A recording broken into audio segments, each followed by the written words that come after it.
Long rain delay is over, and here we go. First pitch by John Lackey is taken for a ball by Adam Eaton, the center fielder of the Chicago White Sox. And we're underway here in game two of the brief two-game set, and there's a strike. Cardinals starting play tonight at 51-25. As Lackey is making his 15th start. Overall, he's 6-4, but very good Rick Horton here at home. He's really only had one bad start, and that came in Colorado. He's been so good at pounding the strike zone. First pitch strikes has been his specialty, and he's also been low, Dan, in pitches per inning. Third in the National League as far as kind of having that low pitch count, which I think all pitching coaches prefer. I think the question right now for Derek Lilliquist and the Cardinals, can they keep this pace up in terms of what their overall pitching has done? It's been remarkable. The Cardinals starters an ERA of 2.65 during the month of June. They had 21 starts in which these starters have given them 6 or more innings. An incredible run. And a ground ball hit to Peralta to his left, and there's one away.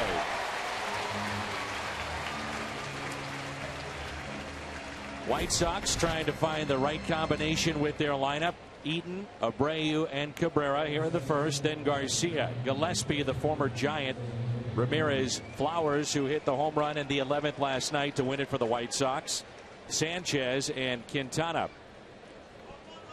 So one out here in the top of the first. Rain delay 1 hour and 49 minutes. And a very nice 73 degrees here in St. Louis. And there's strike one on Jose Abreu. And this is the guy you worry the most about in this White Sox lineup. There's his numbers this year. His numbers a year ago even better. A year ago he was the American League Rookie of the Year. The Hyundai pitch arsenal for John Lackey. 45% four-seamers. Will throw a sinker, a slider, curve, and an occasional changeup. What he's best at is the strike one, then expanding it with the off-speed pitches. Liner to first base and caught by Reynolds. Playing well off the line and right in the right spot. Dobbs Tire Auto Center's defense for the Cardinals tonight. Grichuk in left, Borges in center, Hayward is in right. Carpenter gets the start at third. Peralta at short. Long back in there at second base. The aforementioned Mark Reynolds at first base. Molina behind the plate. That's presented by Dobbs Tire Auto Centers. Here's Melky Cabrera, the switch hitter. Boy, Lackey just pounds the strike zone with that first pitch. Cabrera has been a much better hitter from the left side this year. 4 lefties in the lineup against Lackey. I'm not sure it makes much of a difference with Lackey left or right. And he just seems like a guy that, as long as he's making his pitches, he's going to find a way to get outs. Very, very smart guy, 36 years of age. He's been a survivor in this game. 1 ball and 2 strikes on Melky Cabrera, left fielder for the Chicago White Sox. One thing I'm going to be paying close attention to, Dan, is how big is the strike zone of Quinn Wolcott behind the plate today. Rain, of course, we had plenty of rain, 40 days and 40 nights worth of rain earlier. Started to build an arc here, but there's also some rain threatening down the road later tonight. So as an umpire, you're graded on how well you call a strike, and a ball. But I think common sense would dictate for our umpires tonight, especially our home plate umpire, that you expand it a little bit. Good point. Not that far, but it makes sense, though. If you want to get this game in, you want to get 5 innings in. I think it's common sense. Yeah. 3-2 the count, 2 outs, nobody on for Melky Cabrera. Outfield straight away. The next to him. Ground ball to second. There's Colton Law. Gobbles it up. And a 1-2-3 start for John Lackey. Cardinals coming up in the home half of the first from Busch Stadium.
the head groundskeeper here at Busch Stadium.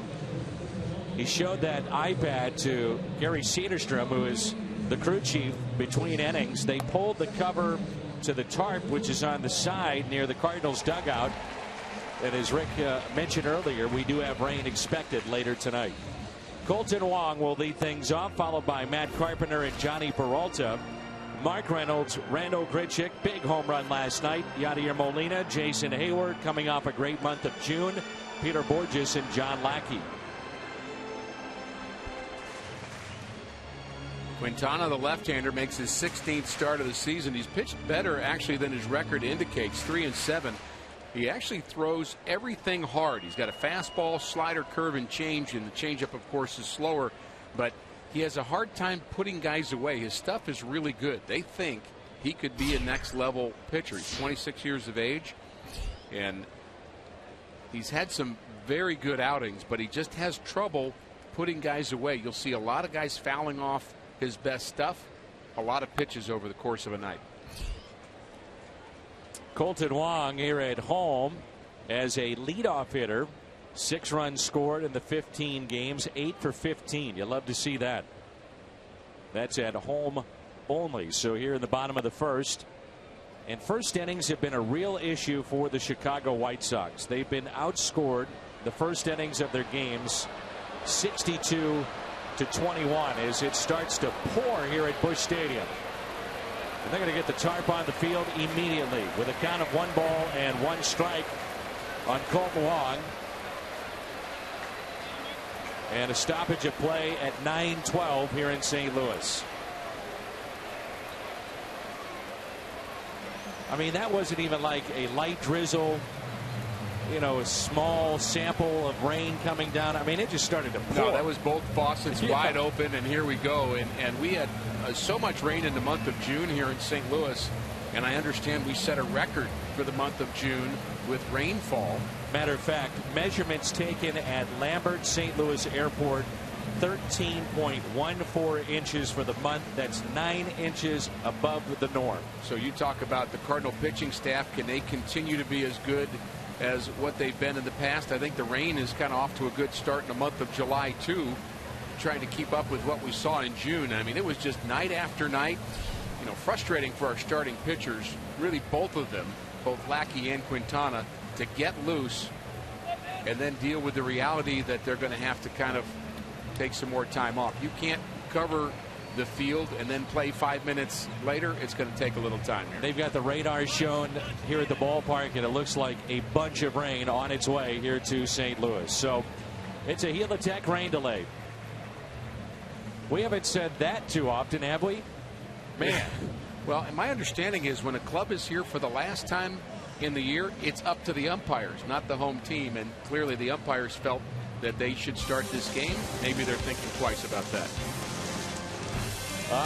Pat Hungo, tighten up those ties. You're on, baby.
Rain coming. It's a light drizzle here at the ballpark. Probably at home you don't even pick it up. Of concern for both these teams is the starting pitching. There's no question about that. Well, I wondered if either team might have thought, Dan, prior to the start of this game about maybe making this a bullpen game or maybe starting a reliever. We've seen that before with nights like this, and because it's the last time the White Sox are here, obviously interleague play, they're only going to be here one time, and you don't really have a lot of options beyond that. It is in the hands of the umpires on the final day as to when you start the game and whether you start the game. Gary Cedarstrom, the crew chief, it's in your hands, sir. And we'll see if we just stay here all night, which we may do. This, to me, is one of the nightmares of having interleague play, because teams only see each other one time in those cities, and there's a base hit for Wong. And because of that, you may have nights like tonight where you're here all night because dates don't match up. A base hit for Colton Wong in our Plaza Tire Service. A hanging breaking ball by Quintana. I wonder if the rain delay might have messed up the rhythm of that at-bat for Quintana, who actually came out throwing well, and all of a sudden you got to sit and wait and then kind of flip a curveball up there, and clearly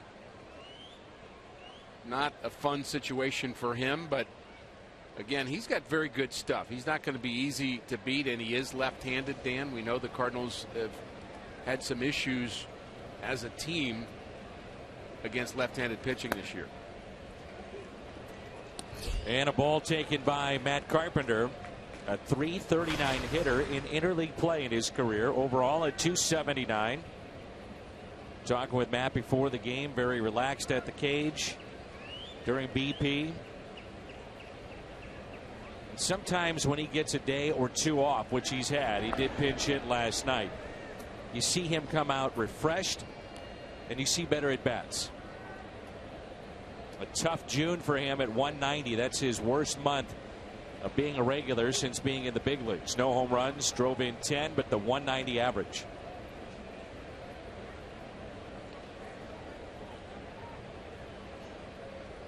And a 1-0 pitch to Carpenter. May have crossed up Tyler Flowers, the catcher for the White Sox. White Sox, if you're wondering, going back home after this game tonight. They'll face Baltimore tomorrow. So there's a strike that was not caught as if it was a strike.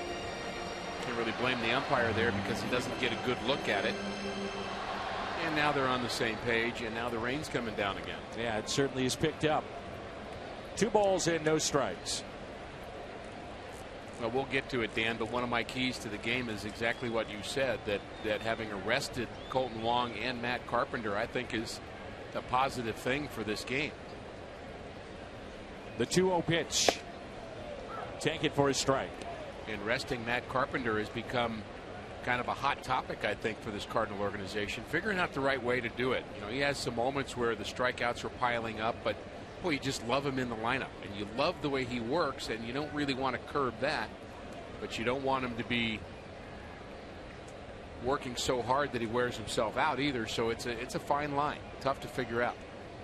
2 balls, 1 strike on Matt Carpenter and a check on Colton Wong. And I think you brought up a great point. The fact that you could have had maybe a Carlos Villanueva make this start. Spot start, go to the bullpen. Because if Garcia does not go tomorrow, and Jim indicated that on the pregame show, you'll have to have a corresponding move, you know, in terms of what your rotation may look like with a Tim Cooney coming up. And all that's predicated on your ability to really understand and read the weather, which is, of course, an inexact science. So trying to figure out what to do here with your pitching is tough for both managers. Any manager in a game like this, to try to figure out what's right and what will work, there's a bit of a guessing game to it. 2-1 the count. Wong is leaning towards second base. Not running. The pitch taken for a ball, and it's 3-1. Well, Quintana was very worried about the runner there, and he did not pick up the glove and did not have command to the plate. He's a guy that throws strikes, but it's hard to throw strikes when you're worried about the runner at first base. I would think it would be a pretty slow track here, too. 3-1 pitch. New ballpark. We say new ballpark, Busch Stadium 3, but 10 years old. The drainage system, in talking with Bill Finley the other day about it, is still good. He said it's not great, not what it once was 10 years ago, but in terms of the ball skipping in the outfield, you may see that. The rain just sinks. There's a sand base below that. That's why it allows it to take so much water as Carpenter hits it out to left center field. And there is Adam Eaton. But it's amazing how much rain this field has taken the last month, certainly tonight, and yet it's playable here at about 9:30 Central Time in our Hyundai pitch arsenal for Quintana. The classic pitches for the left-hander: four-seam, curve, sinker, change, and cutter. And again, other than the changeup, he throws everything hard. He does not have a lot of change of speed in his arsenal.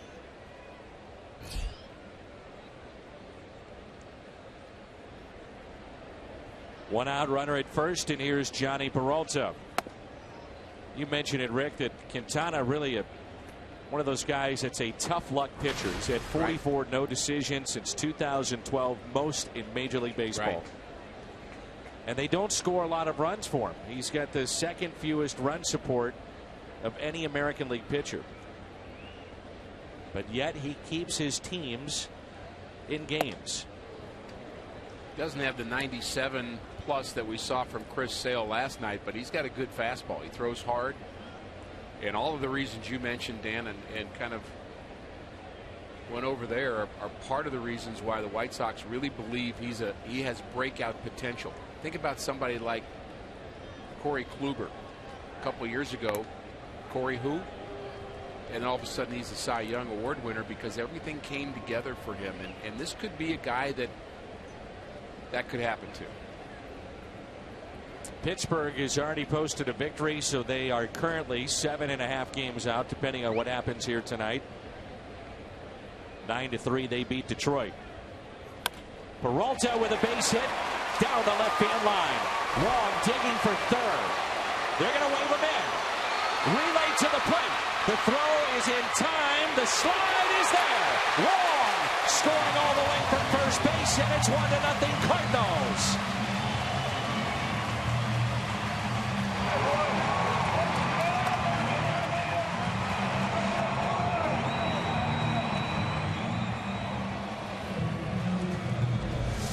A lot of factors here, including Jose Oquendo sending Colton Wong, knowing that two defenders are going to have to throw a wet baseball.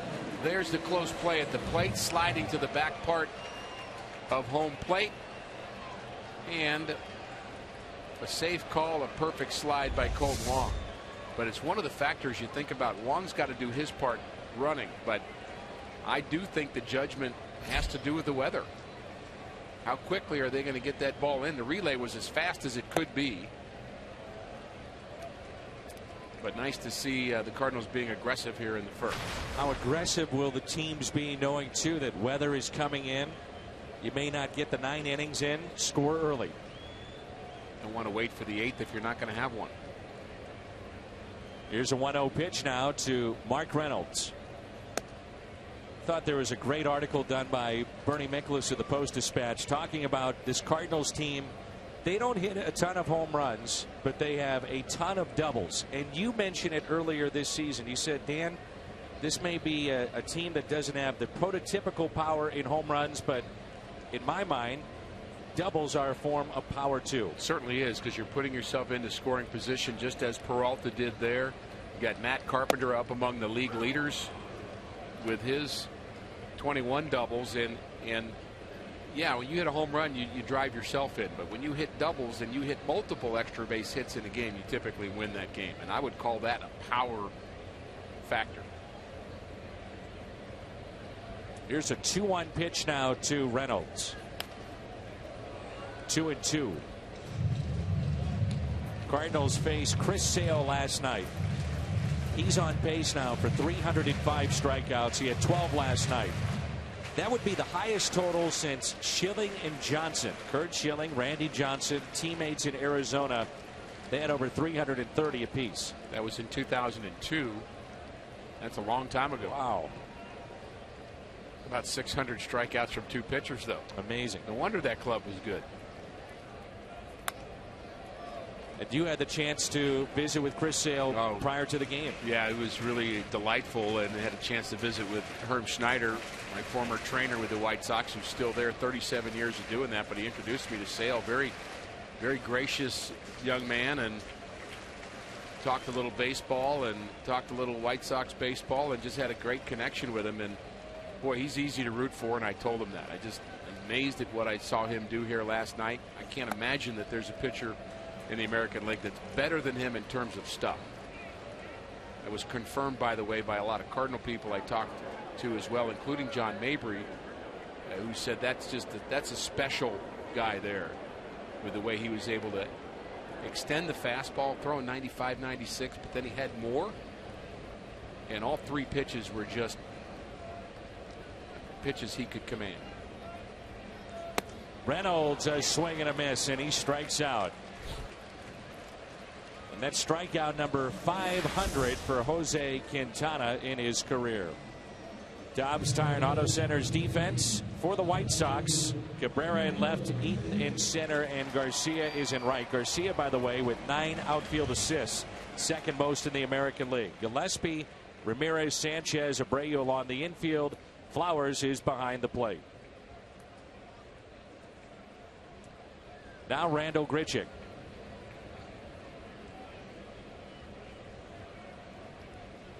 Randall led the Cardinals in home runs, runs scored, and extra base hits in the month of June. And he had a long, and I mean a long, home run last night. Bounced into Big Mac land, 448 feet. And that was his 4th 3-hit game of the season.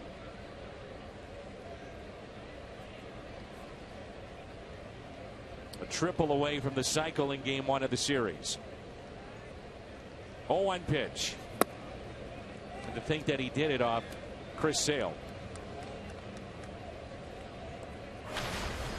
And this is one of the young guys of what could be a great core of the Cardinals for years to come. Grichuk is still 6 weeks away from his 24th birthday.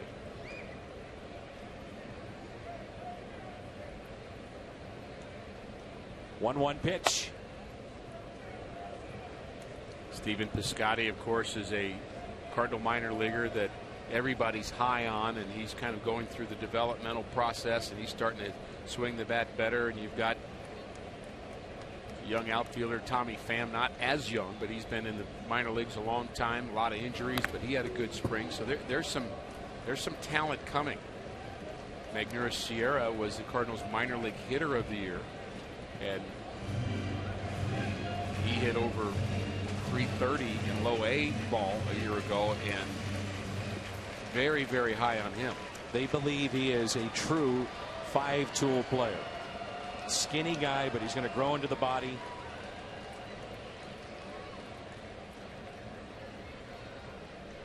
The 2-2 pitch to Randal Grichuk. Here it comes. Strikeout of Grichuk. 2 in the inning, but the Cardinals strike first with a Colton Wong slide at the plate. Brought in by Johnny Peralta. Tremendous slide here to avoid the tag. 1-0 after an inning of play.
Wong, and talk a little bit, Rick, about how the catcher not blocking the plate here. Yeah, he's not blocking the plate because he can't without the baseball. So you get the baseball in front of the plate, then you have to do that tag to the back of the plate, where players have become very adept at kind of sliding towards the back half and just grabbing that outside of the plate, just swiping past it as Colton Wong did. That was a terrific slide, but there's the catcher in front of the plate.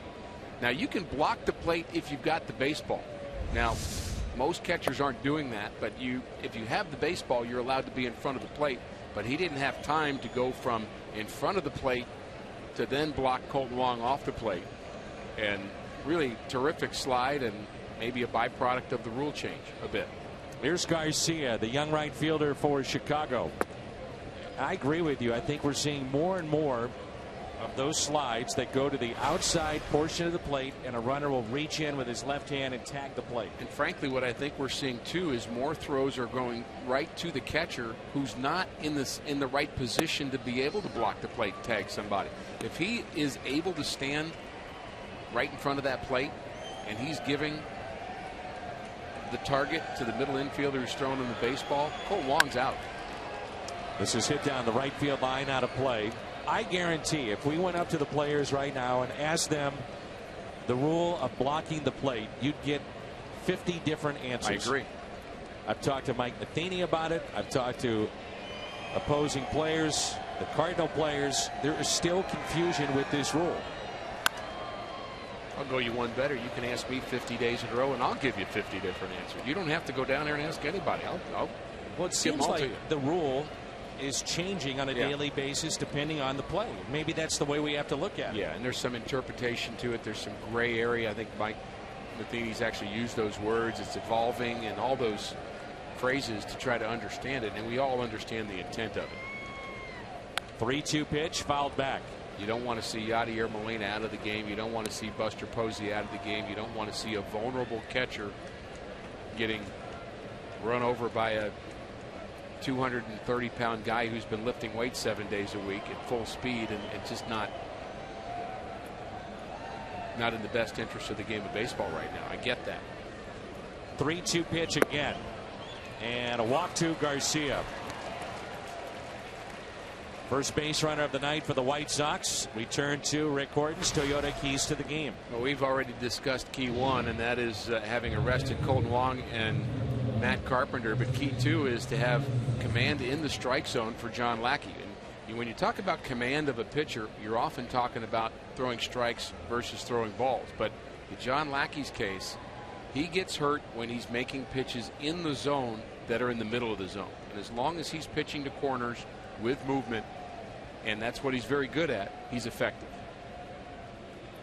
Now Gillespie, and he takes a ball low. One of the few in Major League Baseball that does not wear batting gloves. He is from Nebraska, played at Omaha's Millard North High School, and he said, you played in cold weather, and if you wore the batting gloves, you're weak. You're not one of those strong guys. You got made fun of. So here he is at the big leagues. He still does not wear the batting gloves. 37th overall pick by the Giants in 2008. Now, I always thought it was a feel thing for the guys that don't. For the Andy Van Slykes and the John Mabrys and Matt Carpenter. I thought it was all about feel, but you're telling me they just didn't. They were just kind of standing up and stiffening up and saying, I'm not going to let you bully me. He said, I'm a good old country boy, and hey, we play through the cold weather and those tough temperatures in Nebraska. Showing bunt, throw down to second. What a release there by Molina just to even make that close. Stolen base for Garcia, his fourth this year. Well, he had a good jump. He's only been successful 3 out of 8 times, but that's a good jump. He's low, he peeks in, slides straight to the bag. Fairly close play there at the bag, as Peralta got the tag down quickly, but he is safe. Good call, and really a terrific release by Yadier Molina. That's all he could do there. Gillespie, 2 hits last night, his first multi-hit game since May 31st. They are searching for offense, and in particular with runners in scoring position. And a ground ball to the right side. And taken there by Mark Reynolds. The White Sox, their last 24 games hitting 199 with runners in scoring position. Not going to win that way.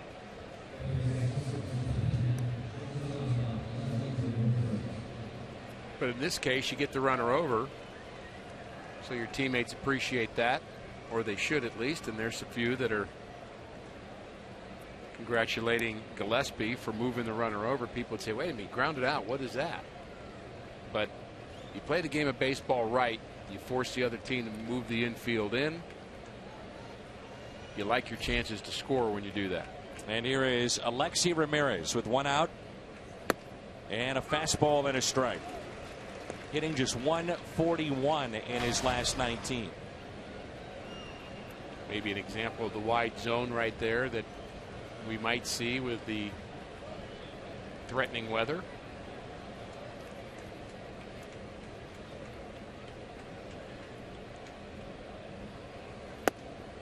Alexi Ramirez caught the eye of the White Sox while playing in the World Baseball Classic. And at that particular time, he was a center fielder. But it gives you an idea of just how good of an athlete he is. Over 100 home runs, over 100 steals, only the third player to do that in White Sox history. 1 ball, 1 strike. Molina sets up on the outside corner and a ground ball that's pulled foul. The other two, if you're wondering, Ray Durham is a good second baseman, and Minnie Minoso. Minnie Minoso, I believe, played professional baseball in 5 different decades. And he was always around the White Sox. He was in our clubhouse, and just a wonderful guy, funny guy, and really had a big fan in Jerry Reinsdorf, so he could pretty much do whatever he wanted. Here's a 1-2. Ramirez is moving along and going up in that all-time games played list for shortstops in White Sox history. He's 4th. Luke Appling played in over 2,200 games at shortstop for the White Sox. 2-2 pitch. Doesn't chase. And we talked about it last night. If the White Sox are to get back in the race and maybe get in that wild card race, Ramirez has got to be one of their top players. Silver Slugger last year, really struggling at the plate right now. Only 1 for 11 against Lackey.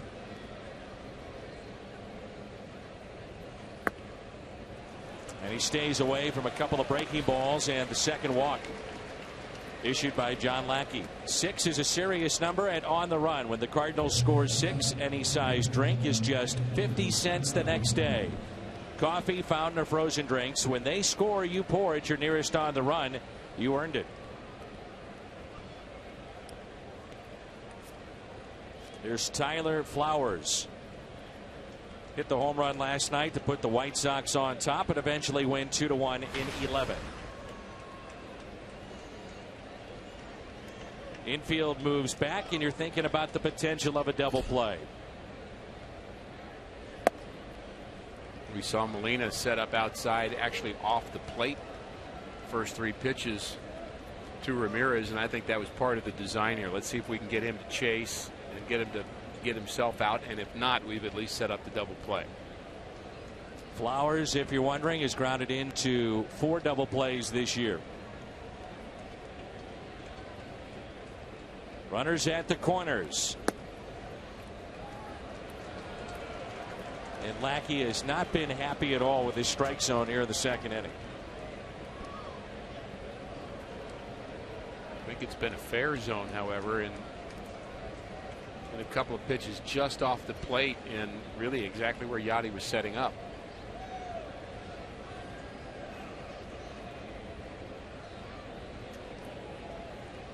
Here's a 2-0 pitch. 2-1 the count. Nice play made by a fan. It's still a nice crowd as we approach 10 o'clock here in St. Louis. Apparently that gentleman didn't lose his beverage either while he was making that play. You get extra points for that, you know.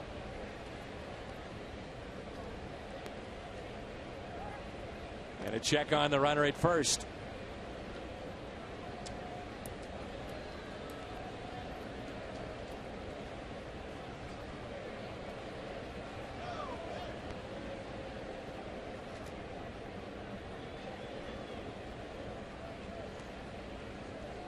Two-one pitch. As Molina sets up outside again. There's your ground ball. There is your double play. 4, 6, 3, 1. Peralta, Reynolds, midway through 2. Cardinals on top.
Picked up, and Gary Cederstrom just had a visit with Bill Finley. They were looking at the iPad, and at some point we'll have another rain delayed. With more on that, hey, let's check in with Jim Hayes. Jim, what do you have for us? How about some news on Jaime Garcia? He won't get the start tomorrow as he deals with a groin issue. It had been called cramping, but Jaime says it's a mild strain. He says the groin is improving, and he's confident he'll be ready for one of the starts next week in Chicago. No official word on who starts for the Cardinals tomorrow night, but Mike Matheny hinted it could be Tim Cooney. And Dan, there you go. You called it. Jim, what do you have prepared for us for the rain delay? I figured I'd do a little song, a little dance, maybe some show tunes. Boy, wouldn't that be great? Get Jim out there. I think that'll be terrific. Ah, yes. Pat and Al have put on their suit coats. They're getting the tie arranged again. You got it. Helitech rain delay.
Minutes ago.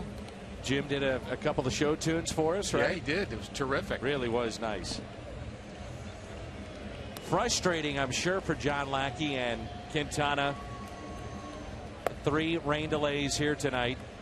And it does make you wonder how deep you can go with a starter after all these starts and stops in the game. Yeah, it's not really a big issue for the players. And, you know, obviously the players are used to, I mean, they're kind of their night guys anyway. I mean, they're used to playing night games. They're used to playing late. They're used to traveling late. This is really not much of a burden on most of the players. But pitching is something that you have to watch out for if you're the pitching coach, because when you warm up, get cold, warm up, get cold for a pitcher, you are inviting some strain and potential injury, so you have to guard against that. It's interesting, Dan, that talked about this with Trevor Rosenthal at the Pujols golf tournament, that a reliever will get up in the 2nd inning, but they won't put him up in the 9th because they say, well, he was up in the 2nd. Maybe that's an hour and a half later, but they do that to starting pitchers. And you may warm up and get cold, warm up, get cold 2 or 3 times, and they seem to think that's not an issue. But I can tell you, if we see these pitchers go past 5, it'll be a big surprise for me. So Quintana is loose and ready as we get set for the bottom of the 2nd inning. 1-0 St. Louis. And the first pitch to Molina is a fly ball into right, chasing it Garcia, and makes the catch. And a high five for one of the young fans down in the front row. Meets a new friend over there. There's the play, and you worry about his footing and being safe. And hey, nice play. How you doing? Yeah, good to meet you. All right, thanks for coming. You mentioned it last night. Garcia, for a big man, and he's about 240, 250 pounds, runs very well. Yeah, he was gliding there. Now Jason Hayward, for the first time tonight, takes a ball low and outside. Dan, I believe you and Al were doing a game, and I believe it was in Chicago. And I know it was a very long game, a lot of rain, just kind of bad conditions. And I believe I was doing post game years ago, and Eli Marrero was playing. He's playing in right field and broke his ankle. Right field and broke his ankle because of a wet field. And I always think of that moment, and you'd say, well, you know, that's not going to happen. These are pro athletes, but in conditions like this, there's some certainly. You have to guard against that possibility. 1 ball and 2 strikes. That was in the early 2000s when Marrero started to play the outfield for Tony La Russa. Was a backup catcher, valuable player for a handful of seasons here in town. 1-2 is ripped into right center on a pitch that was up. Hayward thinking 2 on his way to second base. Ball gets away. And sliding for it, the catcher, Flowers, and he saves Hayward from going to third base. That ball was skipping out there in right center. Well, if it's skipping, it was skipping because it was wet. And once the ball is wet, again, the Cardinals taking advantage of the reality of the conditions here. So Hayward tries to go for 2. They want the ball up in the zone. It is up in the zone, and Hayward gets on top of it. But again, it's a slick baseball, and the missed throw from right field, I'm sure, had something to do with the weather. 2 more doubles tonight for the Cardinals, 146 this year. And with 1 out here in the bottom of the 2nd, it brings in Peter Borges. I think we've seen the game plan of the Cardinals: put the ball in play and be aggressive. Exactly.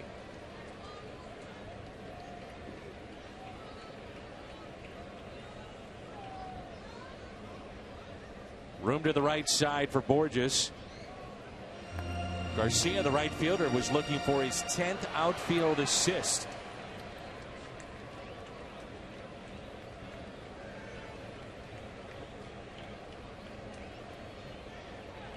First pitch to Peter, fouled back. White Sox have played in a ton of close games this year. 55% of their games have been decided by 2 runs or less. And Robin Ventura, who's in his 4th year as the skipper of the Sox, has seen his club win only 15 road games this year. They've dropped 10 of their last 13. And they won last night against one of the best home teams in all of baseball. Robin, a good guy. I mentioned last night, did some college baseball with him. He was my analyst, and now he's getting a little bit more gray as the manager of the White Sox. Managing will do that to you. And working with you actually has the same effect, I must say. From personal experience. Is that right? I'm getting a little gray here, so I'm attributing it to hours every day with you. Well, your stylist does a wonderful job with your makeup and your hair. Thanks, Dan. 1-2 the count on Peter Borges. Cardinals 146 doubles. That's best in the National League. Now second in Major League Baseball to Toronto. They have 158.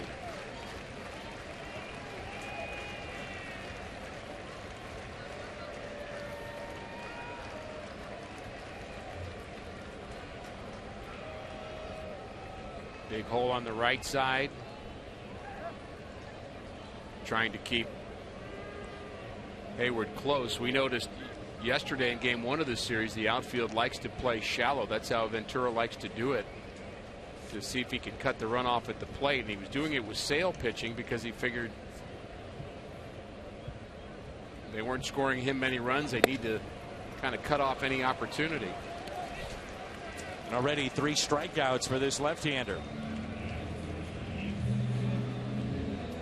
And John Lackey will be the hitter with 2 outs.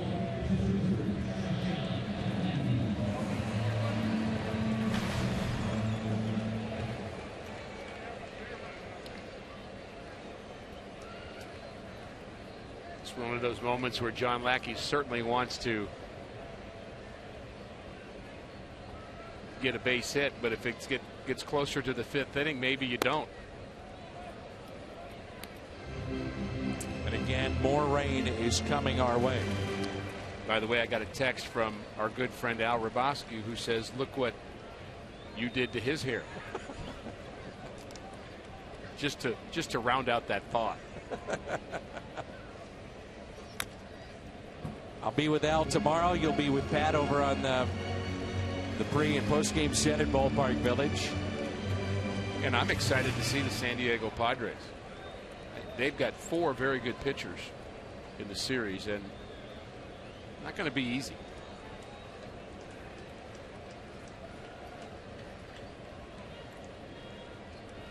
To see Tyson Ross tomorrow. He's 5-7, but man, he is a good one. He's probably their best. But Cashner, Despagne, and Ian Kennedy, who we've seen before, actually hasn't pitched very well against the Cardinals, but he's been a big winner before. You've got 4 decent starters, all of whom have not pitched their best yet.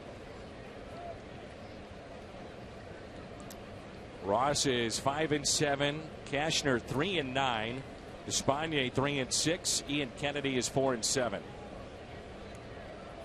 1 ball, 2 strikes on John Lackey. The breaking ball is taken low. Lackey is hitting .083 this year.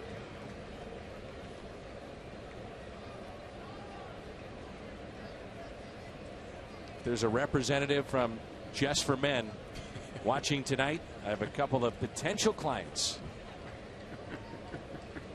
The 2-2. Little chopper off the glove of the pitcher and taken there by Alexi Ramirez. It'll go 1-6-3 in the books. Hayward is stranded. We played 2. A rainy night in St. Louis.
replay reviews, radio broadcast, StatCast, and more. MLB.com at bat for your smartphone or tablet.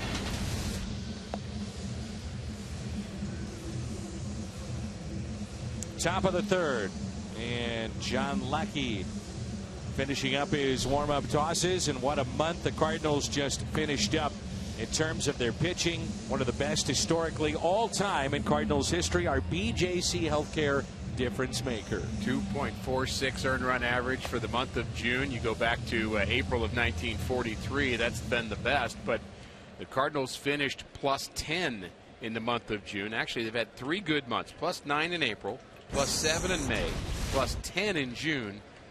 Mostly because of the work of Derek Lilliquist's pitching staff.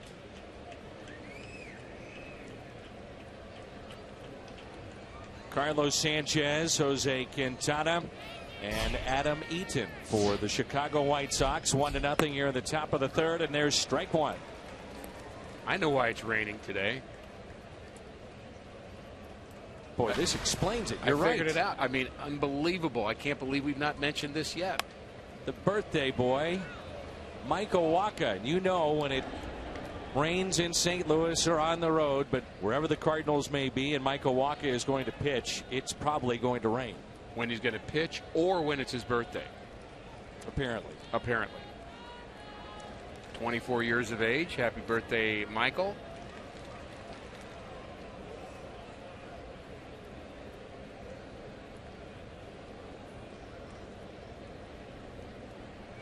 No balls and 2 strikes.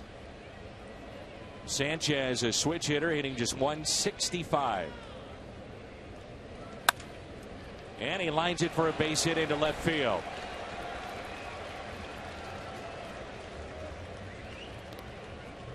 First hit allowed by John Lackey. Peralta looked like he got the wrong break on that ball, like he was going to go up the middle. Here's the pitch. Wanted to go in and kind of just let it sit out over the plate. Sanchez goes the other way, and Peralta, I think, thought that ball was going up the middle because it was a breaking ball. So he was playing and shading up the middle. His first step was that way, and the ball was actually hit to his right. Flashing the signs, a third base coach and a familiar face for Cardinal fans, Super Joe. That's Joe McEwing down there. As Quintana will square, and he bunts it foul. Had a nice conversation with Joe before the game, and he wears number 47. Told me a great story. He wears that number to honor Cardinals hitting coach John Mabry. McEwing was coming up as a young player. Mabry made sure that their locker stalls were right next to each other. And when Mabry left, he told the training staff of the Cardinals and those that worked down in the clubhouse, make sure that no one gets number 47. There's a strike. Make sure that Joe McEwing gets it. Willie McGee helped out John Mabry. John Mabry said, I needed to pass it along to a young player. That young player was Joe McEwing, 28th round pick of the Cardinals back in 1992. And I realize this is going to sound like an insult, but I would say he was an overachiever. And I don't mean it that way. I just think he did not have the tremendous power, tremendous ability in one way, but he got everything out of what he had. And he was, at one point, the best average hitter the Cardinals had for a year or so. Tony La Russa, his manager, when the Cardinals traded Joe McEwing for Jesse Orosco. They brought Jesse Orosco here. McEwing left, and La Russa asked for a pair of spikes from Joe McEwing. They used to sit in Tony's office, and he said he kept those spikes to remind himself of what a pro is all about. How about that? And Tony still has those spikes.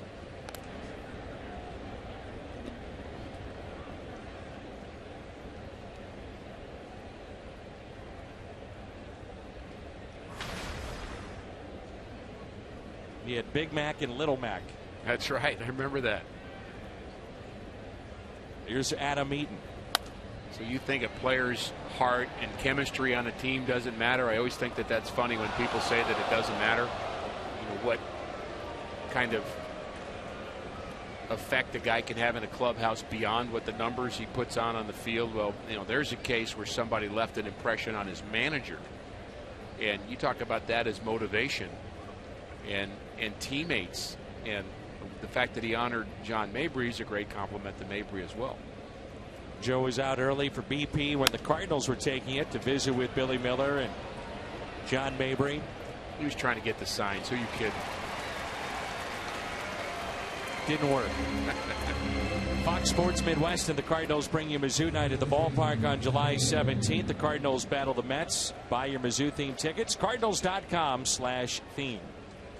Chris Maloney was also the manager for Joe McEwing, and he said, this guy went to the wall for me, put a ring on my finger. We won a championship in the minor leagues, and I'll never forget it. He's one of my favorite players of all time.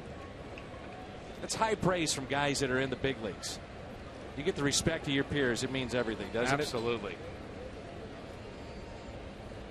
Here's Jose Abreu.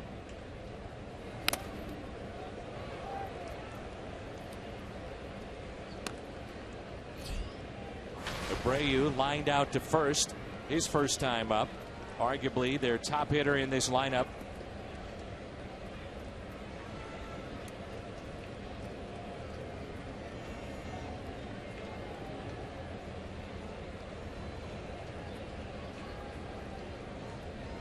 And an 0-1 pitch.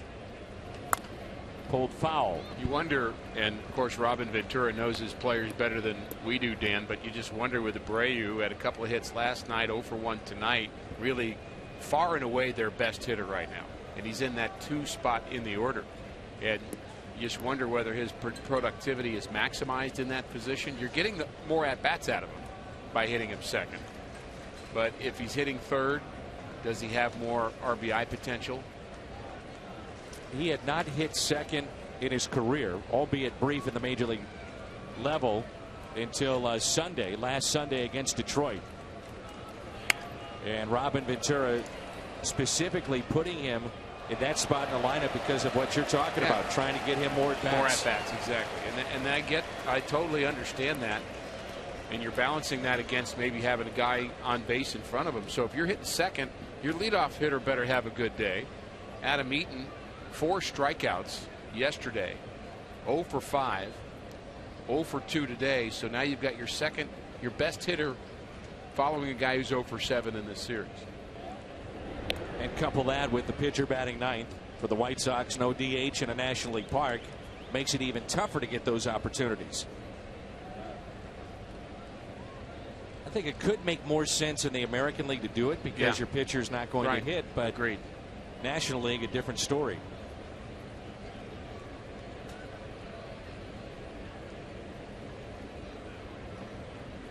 Want to go inside, and an 0-2 pitch misses down and in, and not by much.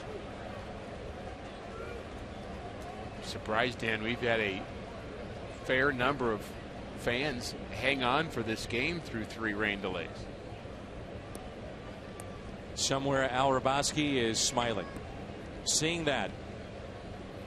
For those of Cardinals baseball and the fans that have followed it for years, know that Al Raboski loves what they've done for the pitcher on the pitcher's mound with that little spiky thing that he calls it to help remove the dirt of the spikes of the pitcher on a rainy night. Are you suggesting a post-game B-roll on that?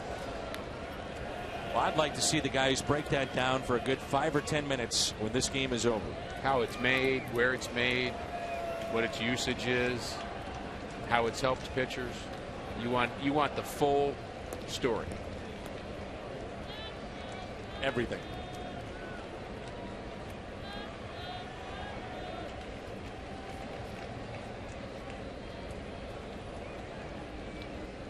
One-two pitch and a strikeout of Abreu.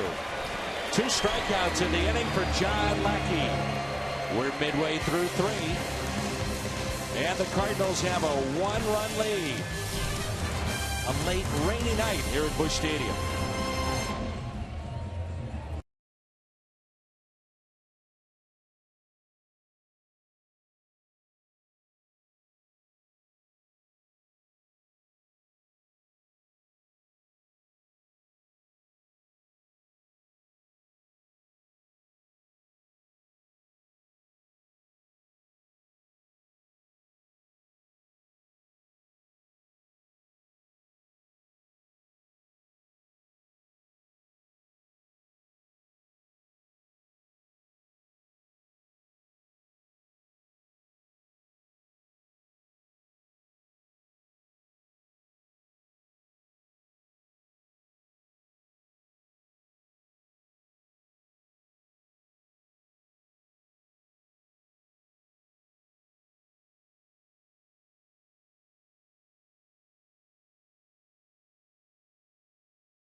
8 gallons or more now until September 24th. You'll receive up to 50% off on a pair of tickets to a Cardinals home game. For more information, visit cardinals.com/Phillips66. Golden Wong started things off for the Cardinals with a base hit to right, and then scored all the way from first base on a double by Johnny Peralta down the left field line. And that's all the scoring so far tonight.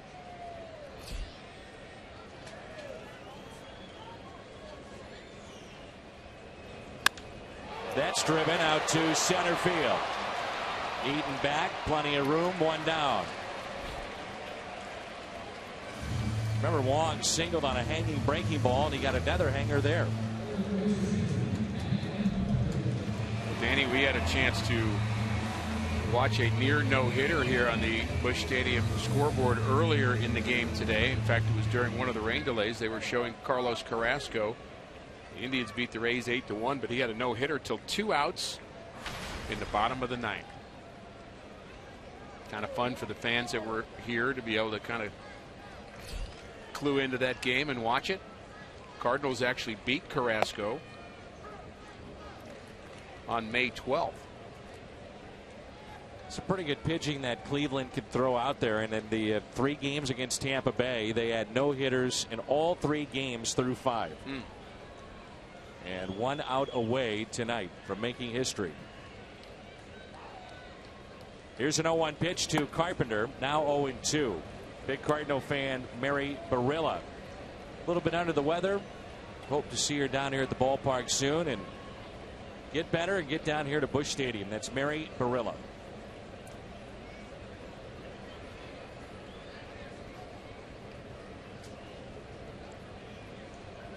Here's an 0-2 pitch in the dirt. What about trying to get the feel of the mound, feel of the baseball, the feel of your arm, and how you try to bounce back with 3 different rain delays from a pitching perspective? Yeah, I think it's less of a problem for the mound and really for the baseballs than it used to be, because I think they do a good job of making sure that part of the field drains well and is well manicured. And when you get the baseball, you're getting the dry ones. I mean, they don't have they don't run out of supplies of baseballs in this game. They've got plenty of them, and the baseball is more of an issue once it gets hit and put into play, and it's for the fielders. I think that's more of a problem. But the pitcher, I don't think they're worried about the baseballs in the mound so much. It's more the hot and cold part we talked about earlier. Slicing towards a line and tiptoeing over there is Melky Cabrera. Makes the catch for out number 2.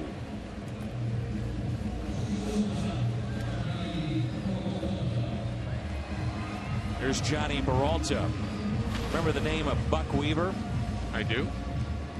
One of the 8 Chicago White Sox players banned from baseball following the 1919 Black Sox scandal during the World Series. He's tried 6 different times to get reinstated. He has a family member that's 88. And they're making another push to get him reinstated to meet with Rob Manfred. About that. I thought that was very interesting with the White Sox in town. And for those of you that have seen the movie 8 Men Out, that's the character that was played by John Cusack. And so they feel, and there's evidence since that time, Kennesaw Mountain Landis is the one that took him out of the game, but they feel that there's evidence that is under the glove of Cabrera. He nearly slipped, and Peralta has a single, but there's evidence that he could be back in the game, or at least reinstated into Major League Baseball. That would be some story, wouldn't it? You know, it's odd that you bring that up, because the memory just hopped into my head as we look at the second hit of the night for Johnny Peralta, sinking liner, and that could have almost been worse than that. He just barely gets a glove on it. Cabrera in right field, just the tip of his glove. Otherwise, that's to the wall, and it's at least 2. But we went as a team with the White Sox. And for fans that don't know, you played for the White Sox. And in 1988, we went to, I believe it was the premiere of that, but we went as a team to watch that movie. Is that right? Yeah. Playing for the White Sox. Years ago. Watching the history of one of the great scandals in Major League Baseball. And what this family member is stating is that if you look at his numbers and Shoeless Joe Jackson's numbers, they were very good in the World Series. He had over 300, 350. Jackson did. As did Buck Weaver. Here's an 0-1 pitch to Reynolds. Struck out his first time up. Quintana has struck out 3, including his 500th here in the big leagues.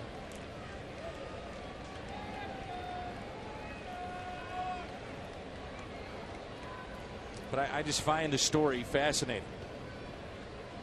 And my memory's not always right, but that movie did come out in September of '88, and we saw it before it came out as a team.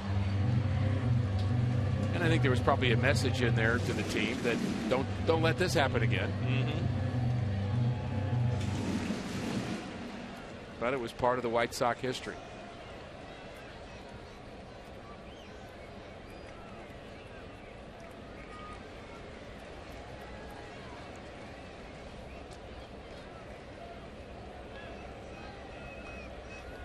Here's an 0-2. A check swing, and Reynolds strikes out for the second time tonight.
Tonight, our AT&T U-verse rewind, and motoring along from first base and scoring on a double to left off the bat of Johnny Peralta. That was Colton Wong, and that's the scoring tonight as Melky Cabrera pops one foul and out of play.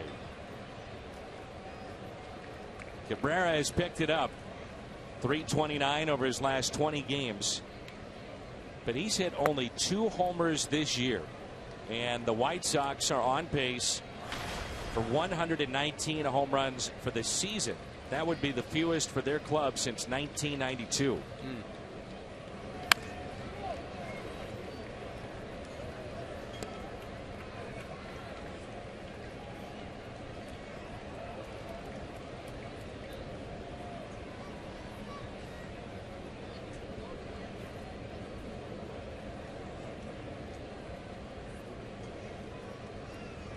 One-two pitch.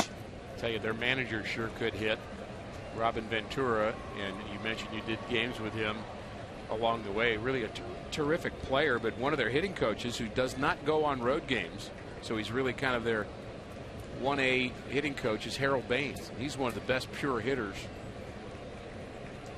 that I've ever been around. He's just a terrific hitter, but his knees keep him from being able to travel. He doesn't like to do that as much, so he's only there for home games.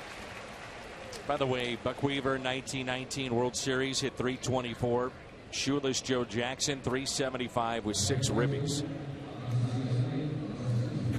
Weaver played 9 years in the big leagues. And it brings in Garcia.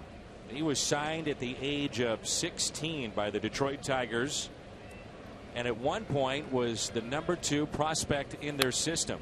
Dave Dombrowski, the GM of the Tigers, said he nearly did not pull the trigger on the deal. It was a 3-way deal with Jake Peavy, Jose Iglesias, and this young man. They believe he is going to be some kind of player.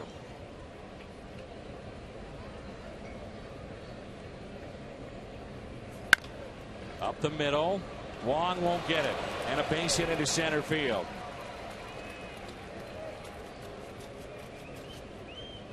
Garcia on base for the second time. Walked in, stole the base back in the second.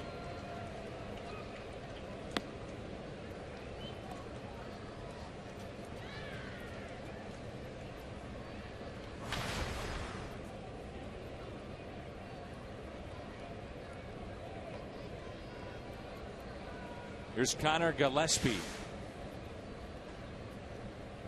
Grounded out to first, and we talked about it being a productive out, if you will.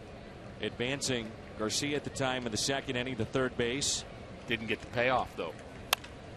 And he hits a fly ball into left field. Randall Grichuk under it, and he puts it away.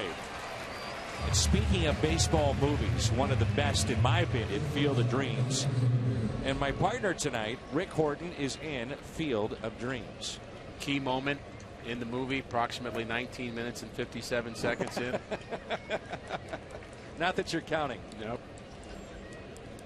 So grateful to have co-starred with Kevin Costner in that movie. And yeah. It is a fun movie. It's really a father-son movie in some ways about baseball and the connection, of course, with his daughter as well. And if you've seen the movie, it's got a lot of interesting moments in it. But yeah, there's a short scene of about 3 seconds. If you sneeze, you miss me, where I'm with the Chicago White Sox uniform, and I've told this story many times. Pretty proud of that when I first saw it, Dan, but then after I slowed it down, I could hear the broadcaster in the background saying, and that's the 6th straight hit given up by the veteran southpaw. So, are you being serious? I am. Oh, no. Oh, yeah, I am. And it probably was. Any residuals? Nope. Didn't even know about it until months later. Well hit down the right field line. Hayward near that sidewall, sliding and out of room.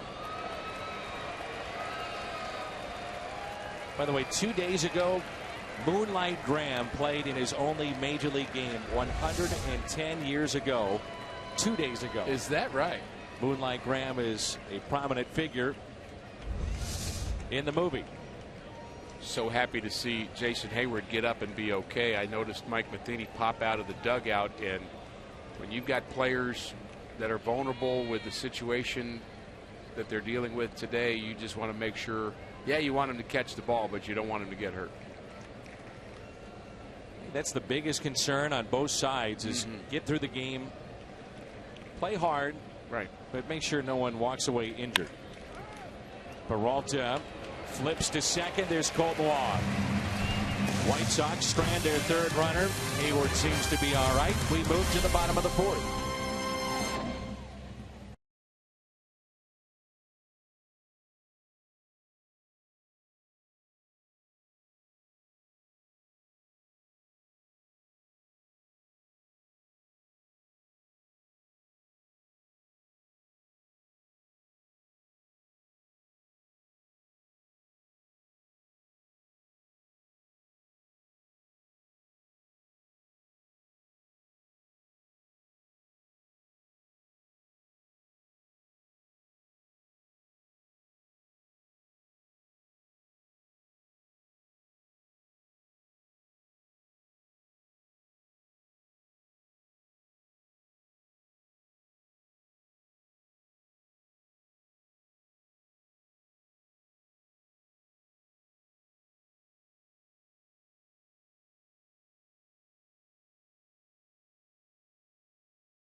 Jim Hayes. Jimmy.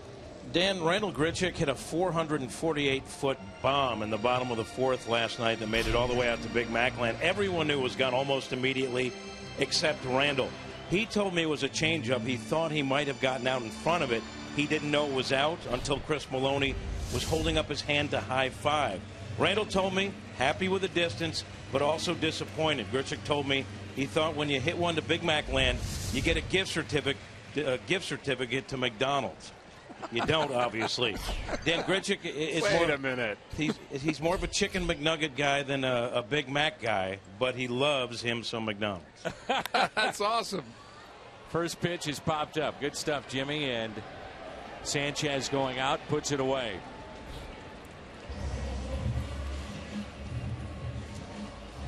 Well, maybe we can treat him to some McDonald's. We'll put it on Rick's expense account. Okay by me. Man, he's been hot. We Sure talked has. about it earlier. Led the Cardinals in homers, runs scored, extra base hits in the month of June. On base percentage plus slugging through the roof in the month of June. Can hurt you in a lot of ways, and we don't really even talk much about what he does defensively because the offense is what's kind of a little more eye-popping. But I think he's proven that you can put him anywhere in the outfield and be comfortable. And think about that as an asset for an outfielder. That's a plus outfielder anywhere. Just gives you flexibility when you talk about building the future of a team. You could say, well, he could be there, he could be there, he could be there. All of it works. You can't say that about most outfielders. 2-0. Oh, and Quintana is okay. Thank goodness. A rocket off the bat of Molina back into center field. And thank goodness this left-hander is all right. Watch this. Yeah, this is close. Watch out. Straight at his head. Put the glove up in time. And ducked a little bit, too. That's just reaction right there. I mean this as a serious question. Are we going to look back, let's say 30 years from now, and say, how are these guys pitching with as big as the players have gotten? The dimensions of the field, of the pitching mound to the plate have not changed. Are we going to look back at this without protective gear for the pitchers like we look back at, let's say, an NHL goalie? How did they do it without a mask? Or even stay within the sport of baseball. You think about the players from the 50s and earlier who went to the plate without a helmet. They went with their regular baseball hat, and that's the way they played the game. And I mean, I think it's possible, Dan, and I think, you know, you've kind of reached the edge of the miles per hour and reflexes. I don't think there's any more margin for error, for sure. And we've seen a number of players get hit the last 3 or 4 years. McCarthy is one that comes to mind. Well, I mean, look at the headgear that Alex Torres now of the Mets wears. Does it look normal? Obviously it doesn't, but he says he doesn't care. And I'm not advocating that a pitcher wear a mask, comparing it to a goalie in hockey, but I'm talking about the protective gear around the forehead, the base of the head. You know, there's just some scary moments that you wonder if something tragic would happen. Would it change then the landscape of what pitchers may wear in the future? Unfortunately, sometimes when something like that happens is when it gets the attention of everybody in the game, the casual fan, the experts in the game, the front offices, Major League Baseball. Well, I think the attention that baseball has right now is about fan protection too, because we've seen that this year as well with bats going into the stands, and you hate for somebody to be injured to kind of raise the level of awareness there, but it's kind of been heightened as well. 0-2 is a foul ball. Mike Coolbaugh tragically killed, and now the coaches, first and third base boxes, wear those protective helmets.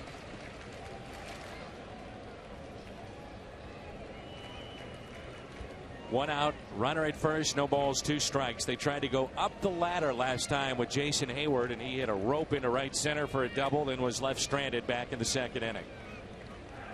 They check on the runner, and that's Molina at first base.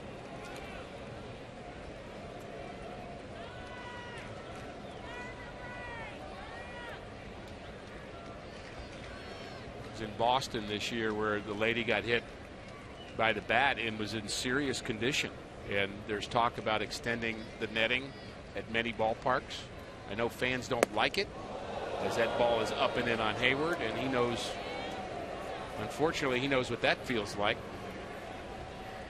When I really started to think about it again was last week in Miami, and just watching the ball come off the bat of Giancarlo Stanton. Incredibly fast, triple digits in the miles per hour. Scary. 1-2 pitch. Hayward waves at it and strikes out. 5 strikeouts for Quintana, and there's 2 down. 3 times this week we've seen bats go into the stands as well, including a half a bat that was broken, which is more dangerous than the whole bat going into the stands in many ways. So certainly questions that may become more forefront for Rob Manfred, and you and I had really just a great chance to visit with him. I think he's very level-headed and smart guy, clearly, and didn't seem to be a guy that's afraid to deal with the issues when they come up, and I think he's going to have that as an issue going forward. One thing that he has is respect of a lot of players. He worked behind the scenes in the collective bargaining between owners and the players. A calm voice in what can be a tough negotiation, clearly. Carlos Villanueva said he's very, very much respected within the Players Association and the baseball world. 2 outs, no balls, 2 strikes on Peter Borges.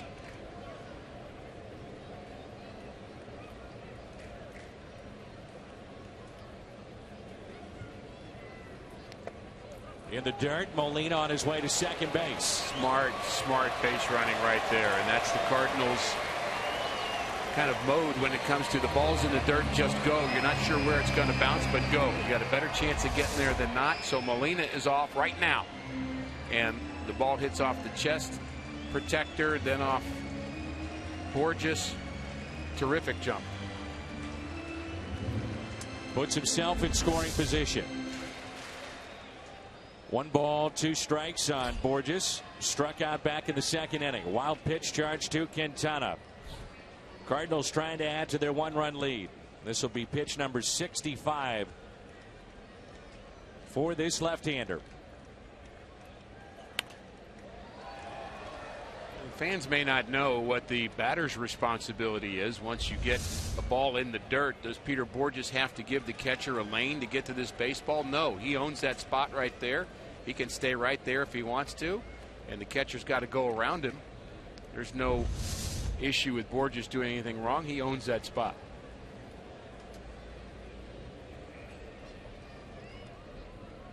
One-two pitch, and Borges waves at it, and a strikeout. Flowers to first, taken there by Abreu. Back-to-back Ks, and 6 tonight for the Chicago left-hander Quintana.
Says no rain delay. That means it's going to rain. So you're kind of going the opposite of that? Is that what you're saying? I'm going the opposite of that. And by the way, as I look up, it's starting to drizzle. Look what Al just made it do. Oh, man. Nice job, Al. Well, you'd like for it to maybe wait about 3 outs. And Flowers with a base hit into right. So the tying run is on.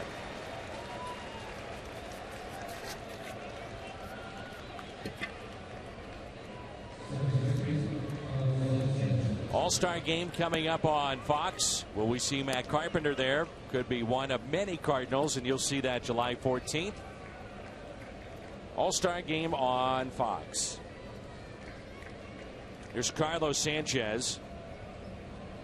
The best opportunity for Chicago, if you've been in and out of our broadcast here tonight, was back in the second inning. They had runners at first and third. Flowers up. He hit into a 4-6-3 double play to end that threat. Sanchez is singled, and oh, what a pick here by Reynolds. Can't get the lead man. If he fields that cleanly, we could be looking at the second double play tonight.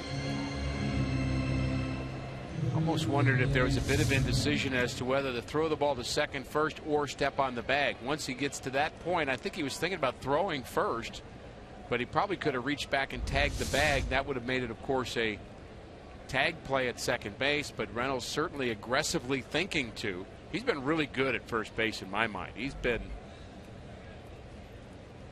I mean, clearly above average with his hands at first base, and maybe better than that. Now Quintana, and a swing and a miss.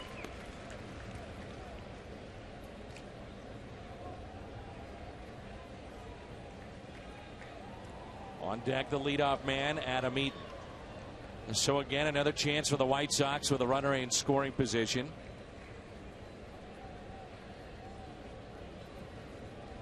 I just wonder if Robin Ventura, with the weather situation, gave any thought into pinch hitting for Quintana right here. It's a great question. And again, if he had the crystal ball to know what's going to happen with the weather over the next hour and a half or so, and whether or not this would be a 9-inning game or a 5-inning game, he'd be able to answer that question pretty clearly. Strikeout number 3 for John Lackey.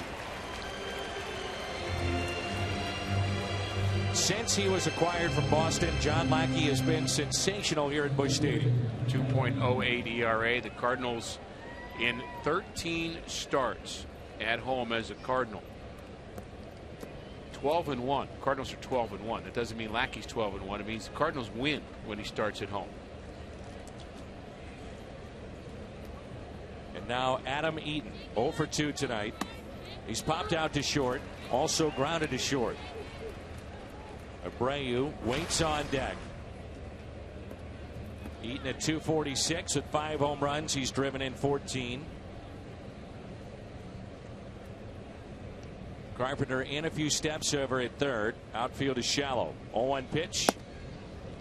Dan, for those who may not know, we're talking about 3 outs here because it reaches a level of being an official game once the team that's losing has a chance to hit in the 5th inning.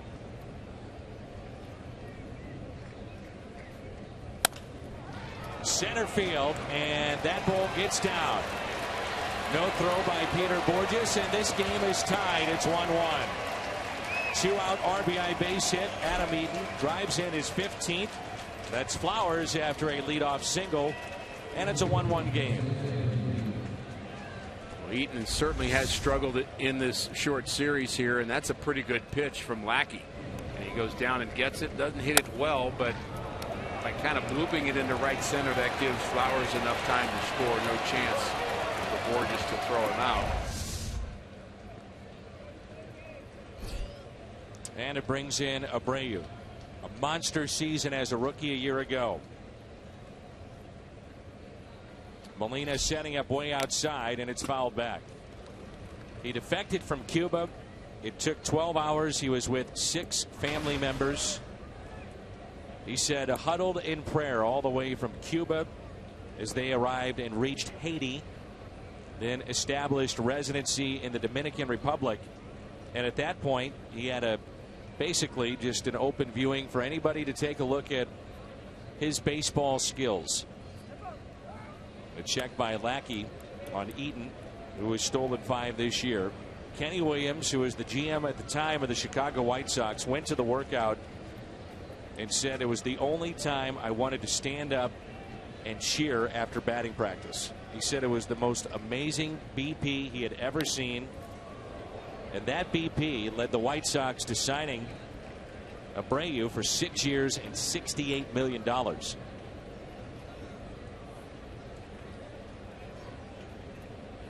You just think about where some of these guys come from. And Abreu at the time in Cuba was making $15 a month and supplemented his income by reselling clothes and cell phones. $15 a month. Well, my personal feeling about that is we may think we understand, and maybe we may try to understand, but I don't think we really understand.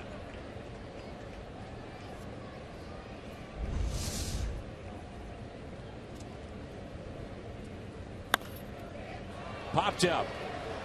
He missed it. That's one he'd love to have back. That's a big league pop-up right there. Adam Eaton has tied this game with an RBI. It's 1-1.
Use the hashtag MWDA Strong Fan, MW Data Strong Fan, and you just might see yourself in an upcoming broadcast.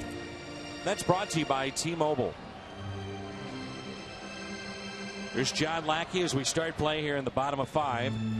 Then we'll see Colton Long and Matt Carpenter. Wherever you may be tonight, hopefully you're enjoying Cardinals baseball and still up with us. A strike to Lackey. He doesn't want to go home. No, sir. He's enjoying it. Hey, he's on summer vacation, man. He can sleep in tomorrow. Sure. Hanging with Dad. Gotta love that.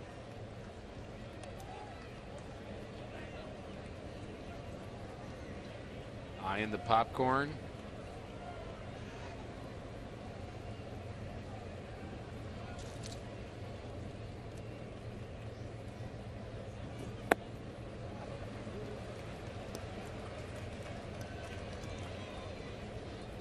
One and two.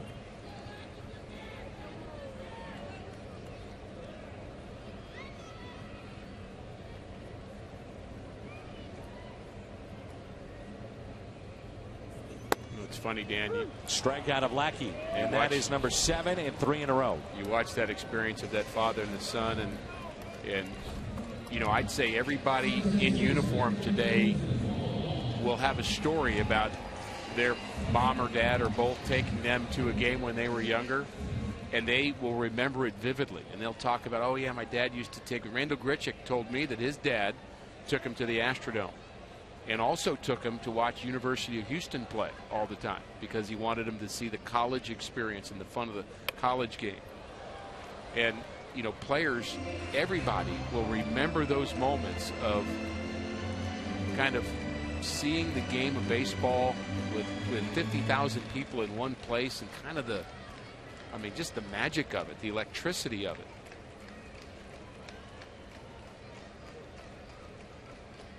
Love seeing kids at the ballpark. Major League Baseball, one of the goals, try to get younger, try to get the fans involved, the younger generations of fans that are coming along. Your favorite player growing up? You were a Mets fan. I was a Met fan, and my favorite player was Ron Swoboda. I was so disappointed the first time I went to see the Mets play, and he wasn't in the lineup. I saw the Mets and Cardinals play a lot growing up, but I was really there to see him. But I got to watch Mike Shannon and Lou Brock and Bob Gibson, so that wasn't all bad. Mike Shannon, you made me think of a story. We were doing radio, a game at Wrigley Field a few years ago. I said, what was one of your great memories of this ballpark? And Mike is truly one of the great storytellers in baseball. And it relates a little bit to what you're saying, but Shannon was playing the outfield, and Musial was supposed to play out there. And so Musial had the day off, and guys sitting there all over Mike from the bleachers. You're a bum. I've driven 500 miles to come here to watch Stan the Man. Now I got to watch you. And just all over him for about 5 innings. And Mike, there's a little floater that'll be caught. Comes out with a Musial signed ball and gives it to the fan. And the fan. Did he really? Mike, you're the best. I love you. You're awesome. Typical Mike Shannon. Making friends. Yeah. I wonder if John Mabry tried that, because John Mabry said he had the same experience because he was the first baseman behind Mark McGwire in 1998, and there were a couple of games where McGwire had to sit. You can't play every game, and fans had come to the ballpark even on the road to see Mark McGwire play because of that chase, and yet they're seeing John Mabry, and he said he had a lot of similar messages from the fans. 2 outs, nobody on. And Carpenter looks at a strike. He's 0 for 2. Lined out to center, flied out to left. I've said it a number of times. My favorite player, used to come watch him all the time, the great Ozzie Smith. In my mind, that man could do no wrong. 0-1 pitch. And the best part about it is when you hear about when you're a kid and you grow up, and then you have a chance to maybe work with that person, right, or shake their hand and visit with them. I've never been disappointed. Ozzie Smith has been all class. Here's a 1-1 pitch. Speaking of McGwire, I was talking to Brian Bartow, who's been the media relations director for years with the Cardinals, and I said, have you ever seen anything like this? McGwire, we'd show up at hotels at 2 in the morning, and there's 100 people looking for autographs or just a shot at him, a picture. And he said, yeah, I saw it a little bit with Ozzie Smith, and Ozzie signed everybody's autograph every day. He said, I couldn't believe it. Ozzie was, in my mind, one of the first people to really understand the whole kind of blowing up of baseball and the marketing need of baseball. And I think there was, early in his career, there was less than probably 30% of the games were televised. Hard to imagine that. Yeah. When you look back at the early 80s, but that's the way it was. And yet he saw the need to kind of reach out to fans in a bigger way and have a little more personality. And not only did he have personality, but he has tremendous ability. 1-1 as we enter the 6th.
This 2015 campaign, Arcia in the driver's seat. Fewest home runs allowed.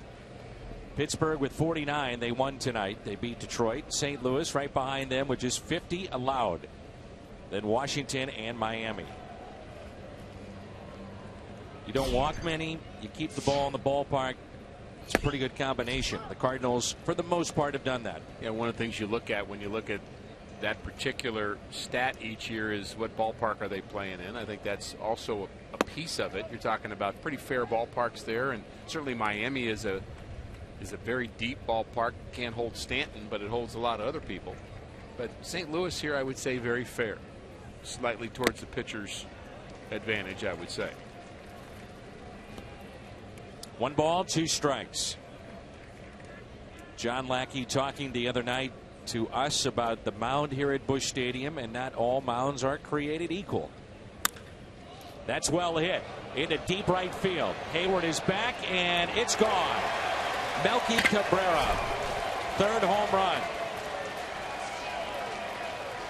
And the White Sox go on top. It's now 2-1.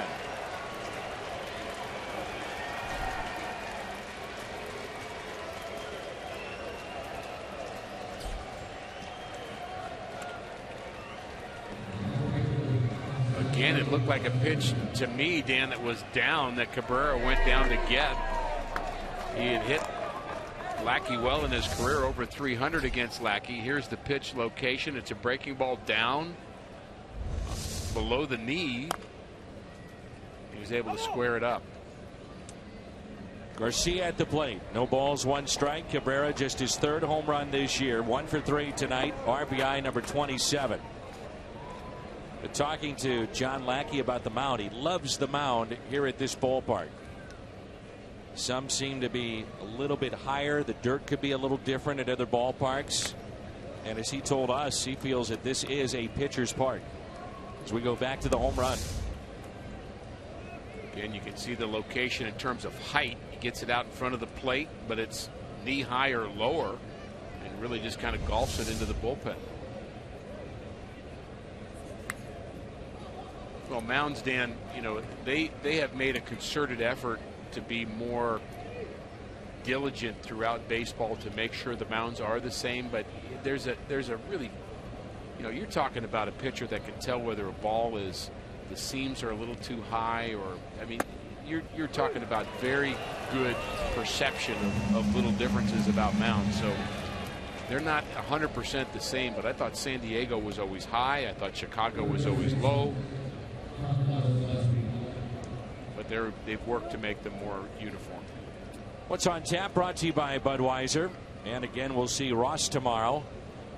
Jim reported, Jim Hayes, that Tim Cooney very well could get that start tomorrow for the Cardinals, and that's game 1 of 4 against the San Diego Padres. Revamped team, a lot of new faces. San Diego 37-42 at the start of play tonight. 7 games out in the National League West. They've already fired Bud Black, so a new manager will be here as well. Connor Gillespie with 1 out. And here's the 0-1. Slapped the other way and foul. With the rain delays, 3 different stoppages tonight. We talked about maybe at this point in the game where pitchers could be running out of gas. John Lackey at 82. Total pitches tonight. Okay, so you've got total pitches, but let's talk about total time. Been pitching for 4 hours. And a ground ball that's hit to second baseman. That's Colton Wong.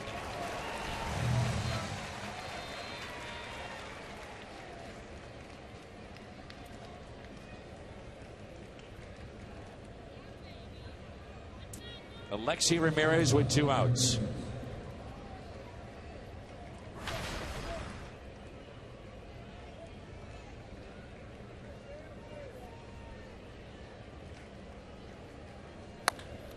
Ground ball and off the glove of Carpenter. Not sure if that caught the umpire, but Ramirez, regardless, on his way to second base with a 2-out double. Looked to be off the glove of Matt Carpenter and not catch third base umpire Lance Barksdale. Ball hit on the nose right down the line. Carpenter with the dive just off the tip of his glove. And that's the best ball we've seen Alexi Ramirez hit in this series. Hard hit balls here in this inning. They start to stretch a little bit now in the Cardinals pen. Would assume this would be the last inning for John Lackey. And if he's able to get out of this, you still have to say 6 innings, 2 runs. Job well done. Here's Flowers, who bounced into a 4-6-3 double play and also singled to right field and scored the first run of the night for the Chicago White Sox.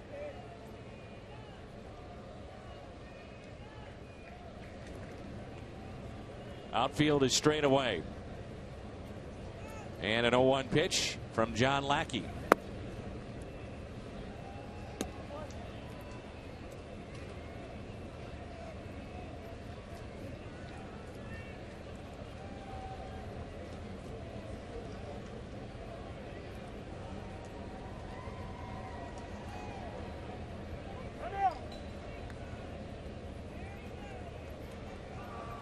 Little known fact about the game of baseball, Dan, and not everybody knows this, but us talking about the low number of home runs that the Cardinals have given up this year, it did not really directly affect John Lackey giving up a home run. It just doesn't work that way.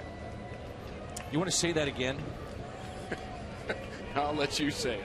So you mean the sponsored element of the telecast that we have to talk about, contractually obligated, didn't cause that home run? No, I don't think John Lackey said, uh-oh, feeling a little more pressure here. So you're telling me you're not buying into the jinx that maybe we jinxed it? No. No. Okay. Whew. I was worried. 2-1 pitch, pulled foul. Oh, if we could control it. If I had that kind of control, I wouldn't waste it on a baseball game. Could only imagine where you'd waste it. No, I would use it for good. Oh. Uh-huh. 2-2 pitch. Lackey gets the strikeout. 2 in the inning. But a home run by Melky Cabrera. It was all Rick's fault. It was all Ricky.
Fans receive that opening day look. You see it pictured there.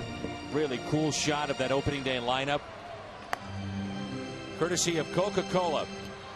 Cardinals.com/promotions. I have officially blamed Rick for reading and talking about a sponsored element on our telecast. How dare you do that? And I've also tweeted about it. So officially it's your fault. I'm blaming Melky Cabrera. Yeah, I think I'd probably put some blame on him too. He went down to get it, home run, and it's 2-1 White Sox. And the Cardinals obviously have been no stranger to comebacks. I thought we had one in last night's game. I thought the Cardinals were going to come back and win that one. It was another one-run game and an extra inning game to boot. White Sox have had a lot of those. You mentioned that earlier in the broadcast.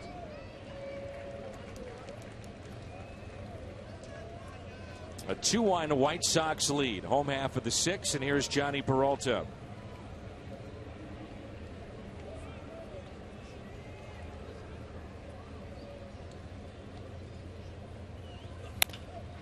And Peralta grounds it to third, taken there by Gillespie for out number 1, the stretch by Abreu. So Peralta, first time he's been retired by Quintana tonight. Johnny now 2 for 3, and it brings in Mark Reynolds, who's 0 for 2 with a pair of strikeouts.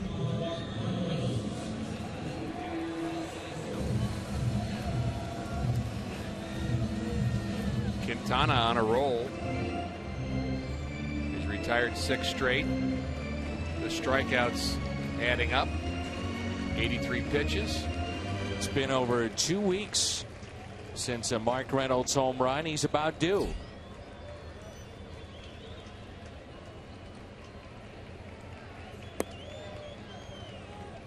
Quintana and Lackey still in this game. No activity in the Cardinals pen.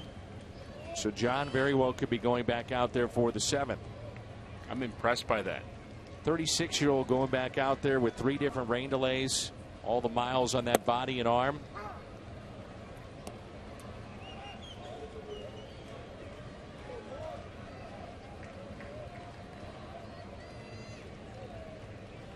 Quintana, his spot in the lineup for the White Sox is due up second, looking ahead to the top of the 7th. Reynolds into center, sinking liner, and it's past Adam Eaton all the way to the wall. Reynolds digging for third, on his way, and he'll be safe. Eaton didn't know whether to go for it or not, then he slipped down, got by him. And the Cardinals have the tying run. And of all things, a triple off the bat of Mark Reynolds. Things like this happen on a wet turf. He just loses his footing and can't stop the baseball. Goes past him all the way to the wall.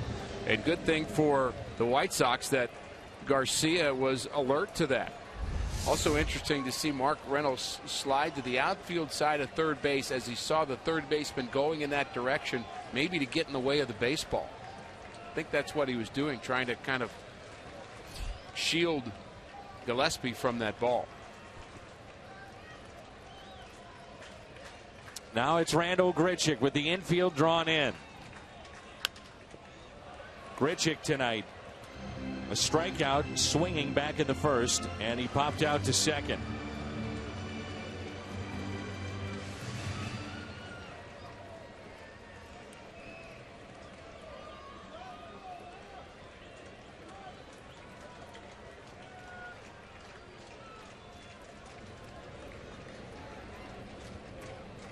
Infield in, and an 0-1 pitch to Randal Grichuk. By the way, that triple for Mark Reynolds, his first since 2011 when he was with the Baltimore Orioles. That happened at Minnesota. So that's pretty rare when that happens.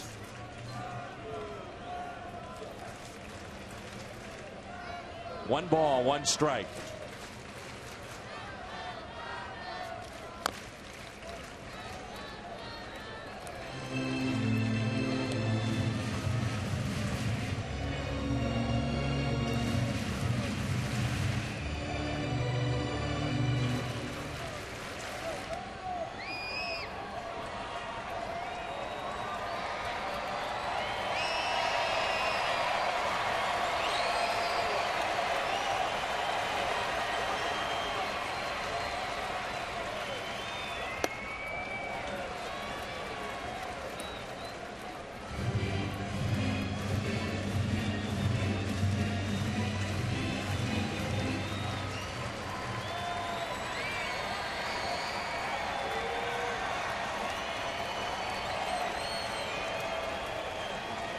The 2-2 pitch. Now to Randal Grichuk. Held on to by Flowers. Grichuk strikes out. Quintana has struck out 8.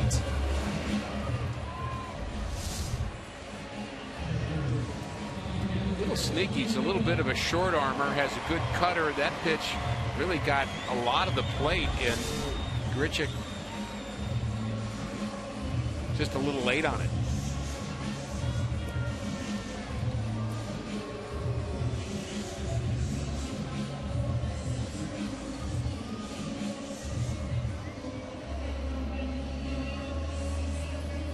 And the Cardinals need a little 2-out magic here from Yadier Molina. Can't waste this opportunity. Got to find a way to get him in. Yadi may be just the man to do that. 254 this season with wrist, but he's a guy that has been very, very good with runners in scoring position throughout his career. A lot of big hits for Yadi. Don Cooper is the pitching coach for the White Sox. He's out to visit. These two teams visit more than anybody in the history of baseball with their pitchers. A lot of conversations. It's a fact. I saw it on page 802 of the media guide. I didn't know they tracked those things. Oh, yeah. I shouldn't be surprised, though. They track everything in baseball. Page number 805 had the Jinx chart.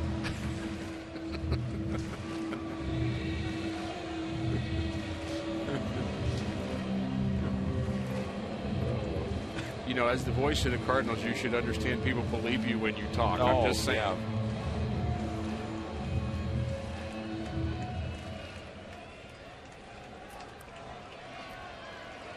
They do. They need to start going to see Al's doctor.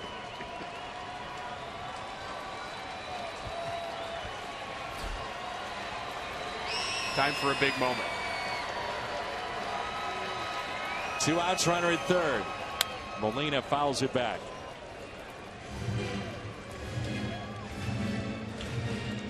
Quintana, a season high in strikeouts with 10 back on May 13th. His career high 13. He did that last year against Minnesota. Earlier this year in May, that was against Milwaukee. Here's an 0-1 pitch.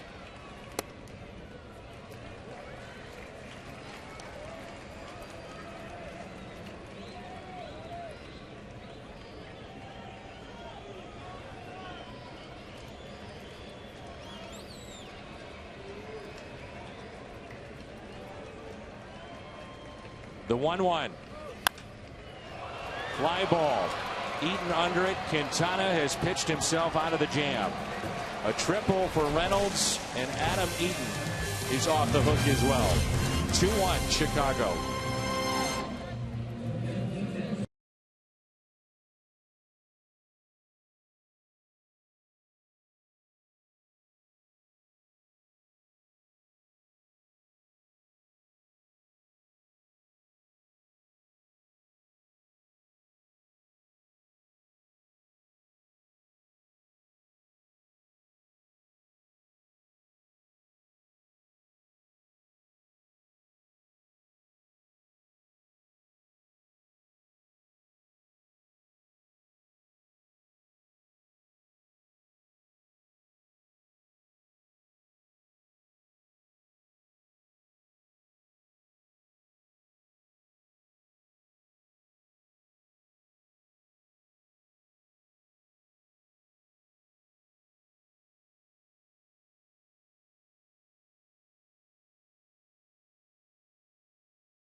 Hilton's Union Station Hotel. You can choose one of our Cardinals baseball packages. Score for your team.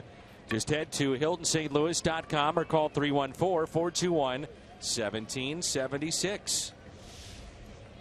The top of the 7th, and look who's still out there. John Lackey for the St. Louis Cardinals. It'll be 8-9-1 for the Chicago White Sox. Sanchez is 1 for 2. He's single to left and also grounded out. You would have said 3 rain delays past 11:30 at night. John Lackey still in the game. I would have said no way. But here he is. It's not just about tonight, but how he feels tomorrow and then going into the next start and a month from now. And the Cardinals are hoping for postseason play. Don't know jinx that either. No, but he knows, he really shows no signs, Dan, watching him, of being tired or out of sorts. He did get hit a little harder in the last inning. Line drive out to center. There's Peter Borges. 1 away. There's something about a veteran pitcher, too. You want to be able to say, hey, it's your game. And, you know, you've earned it. You've gotten us this far. It's your game. I know that Mike Matheny has been that way many times with Adam Wainwright. When you get later into a game, it's like, look, I've gotten us this far, and you give him the benefit of the doubt when he's a veteran. I think a younger pitcher, even though Lackey's the older guy, and we're thinking about it in terms of age and mileage, but the younger guy, I think you'd be a little bit more concerned about, can he handle it and can he know how to pitch around it. Long to his left makes the play. So 2 down is Chris Beck. Was the pinch hitter and retired. Back to Adam Eaton. All-Star game coming up. Coverage begins at 6 Tuesday, July 14th from Cincinnati in the Great American Ballpark.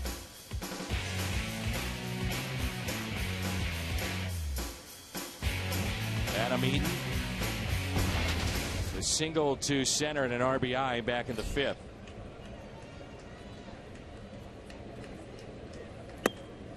And a strike.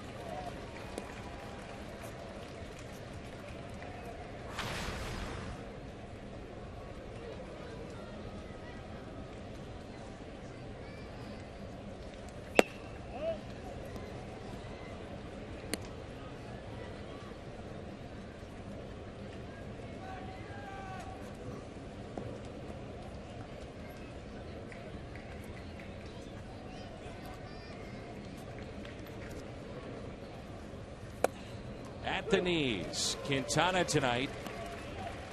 He goes 6 innings, the starter for the White Sox. 6 hits, no walks, struck out 8, gave up 1 run, 94 pitches tonight. So it's up to the bullpen of the White Sox, and a 1-2 pitch. 2 balls, 2 strikes.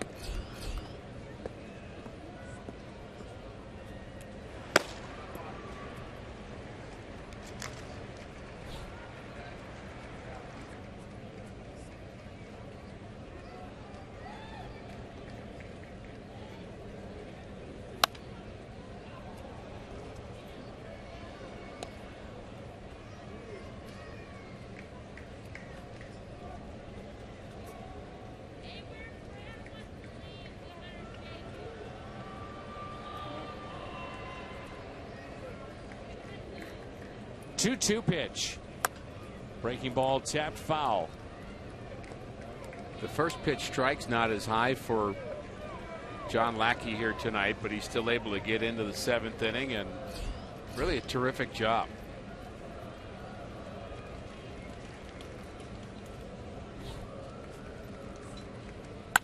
Breaking ball and a single into center field.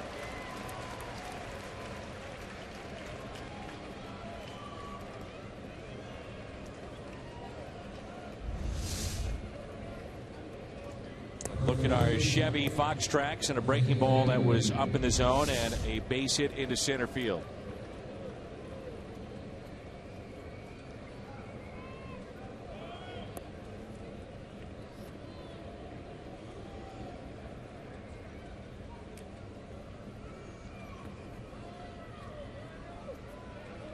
Jose Abreu with 2 outs and a runner at first.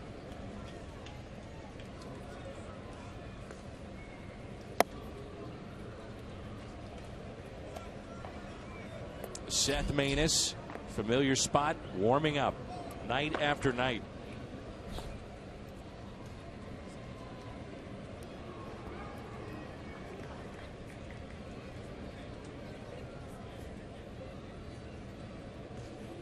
.1-0 pitch.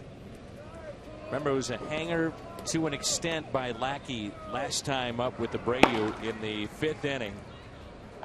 He popped out to short. It was a big league pop up, and you could see that Abreu was frustrated and one that got away from him. Really center cut for him and could have been damage. Lackey does not want to make that same mistake. 2-0 the count.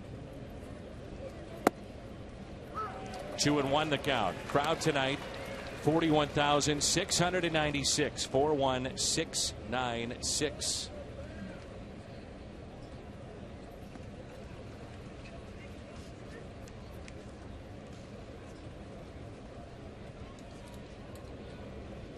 Two and one the count. Abreu taps it foul. Now 2-2. Cardinals have gone after him with that breaking ball on the middle outer half, trying to get him to chase a few different times, and he's been quiet so far in the series, but we know that could change in a hurry.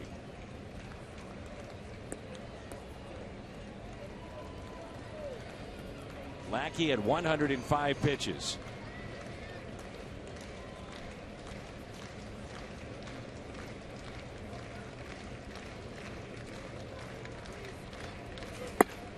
Strikeout on his final pitch of the night. 6 tonight for John Lackey. Time to stretch what's been a long evening here at Busch.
Third home run this year for Melky Cabrera. And it's a 2-1 lead for the White Sox as we move to the bottom of the 7th. New pitcher in for Chicago. Zach Putnam, right-hander. Indians' 5th round selection in 2008 out of the University of Michigan. He was part of the Kevin Slowey deal with the Indians and the Rockies, then claimed off of waivers by the Cubs. Putnam was not offered a deal by the Chicago Cubs, and now here he is pitching with the Chicago White Sox. Fastball, curveball, and a split finger pitch. And the White Sox, by the way, Dan, are 13th in the American League as far as bullpen ERA is concerned. But that's a little hard to believe after what we saw last night. Thought they were good. I really liked Patrica Jake Patrica, who pitched an inning after Chris Sale, their starter. Of course, what's not to like with him? But Zach Duke from the left side. We saw Webb and Robertson last night, and I thought they had good stuff, good command. Maybe catching their bullpen at the wrong time, which happens. 0-2 pitch. Hayward, a swing and a miss. Strikes out for the second time. Gateway Honda home run inning. Cardinals hit a home run. The Gateway Honda dealers donate $1,000 to the Make-A-Wish Foundation. Peter Borges now up. He is 0 for 2 with a pair of strikeouts. Once again, Quintana, the starter for the White Sox, 6 innings, 1 run. It was an RBI double by Peralta to bring in Wong all the way from first base, all the way back in the first inning.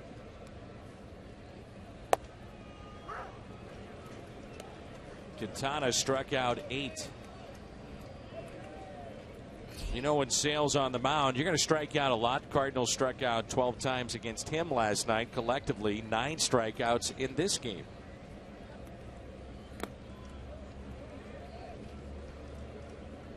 Chicago won tonight. They beat the Mets 2-0. We mentioned that Pittsburgh was a winner earlier tonight over Detroit 8-3. And a 1-1 pitch to Peter Borges. Really sets up what could be an entertaining week of baseball after the homestand is finished. Final week before the All-Star game, and you've got 4 with Chicago and 4 with Pittsburgh. Going to be fun. The 2-1. Left-hander Kevin Segrist, who's had a very good year, warming up in the Cardinals pen.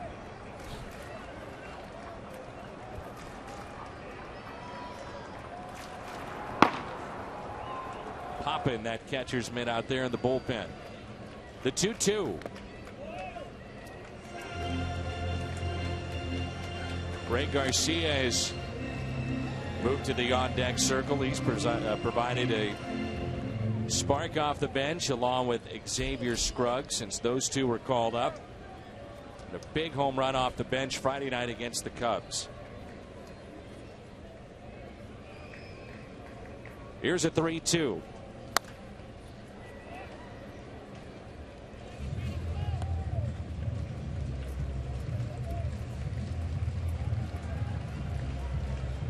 There are times where Peter Borges just surprises you. You kind of think he's having a bad at bat, and all of a sudden he rockets one into a gap somewhere, and his speed takes over, and you think, okay, there's the value of Peter Borges.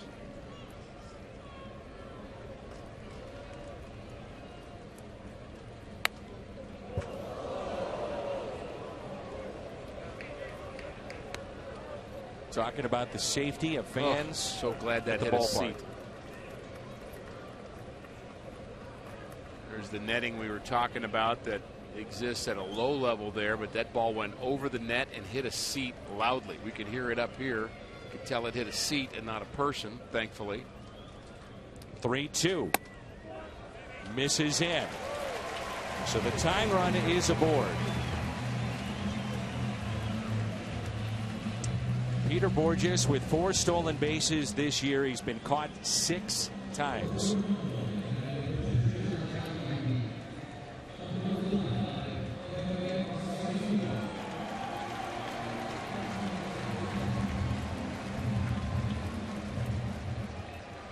I like the attitude of Garcia. I like the at-bats of Garcia. I told Jim Hayes and you both in an interview after his home run that he's coming up here to try to impress and try to stay, not just to get his feet wet, but to contribute.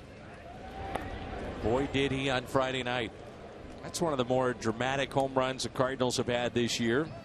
And really one of the great moments they've had, too. And as we've watched him develop, we've seen him in a couple of spring trainings, but this was the moment you're talking about, his first career home run. And he showed the emotion, the excitement.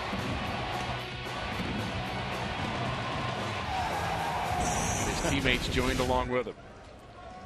But as we've watched him develop, the writing was kind of on the wall as far as Daniel Descalso is concerned. He almost threw that ball away.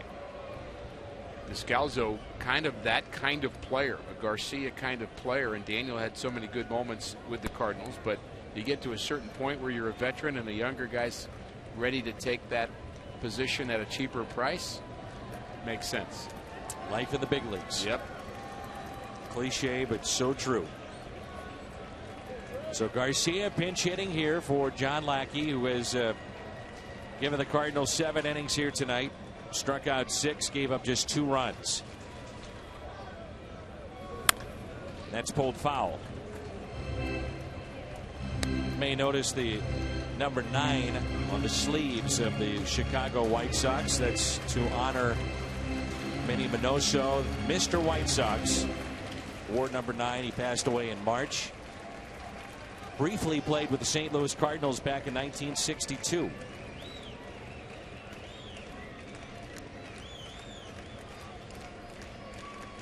Here's an 0-1. Instead, another check on Borges.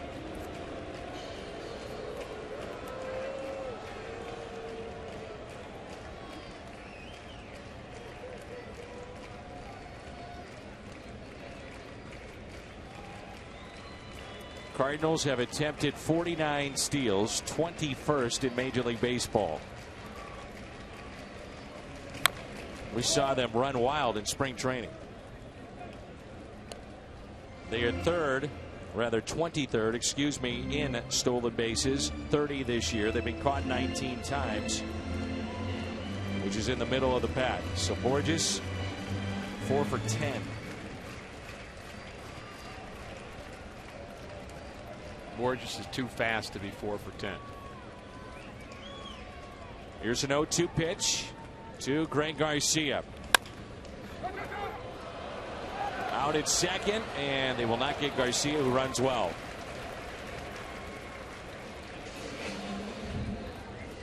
He runs well, but with Borges not able to steal second, he doesn't run as well as Borges. So you've traded your fast runner for Garcia, and Borges going in hard at second base, doing his job, making sure he makes the throw difficult for Ramirez.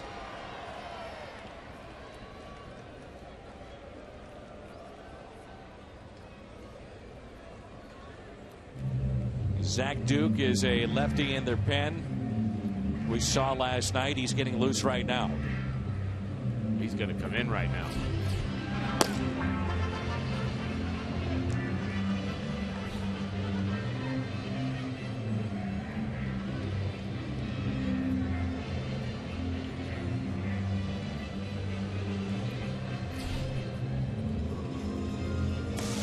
And with that, we step aside our Chevy Colt to the pen.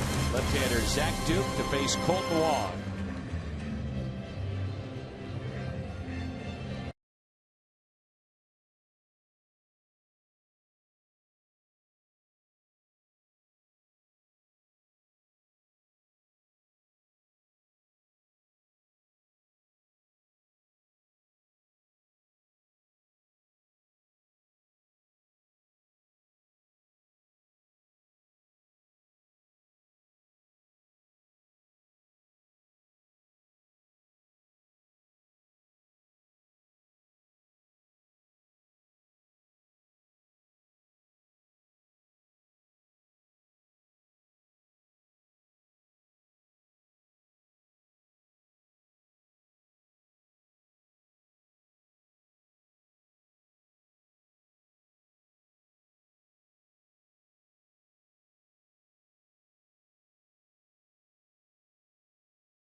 the starter for the White Sox. Melky Cabrera, the go-ahead homer.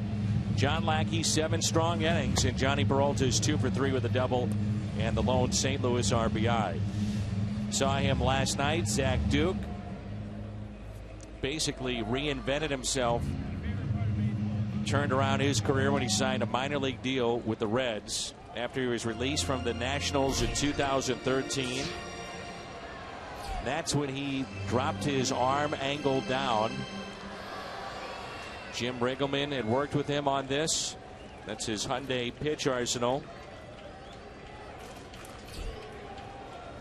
And he's become a very effective reliever. Strike 2, Colton Wong.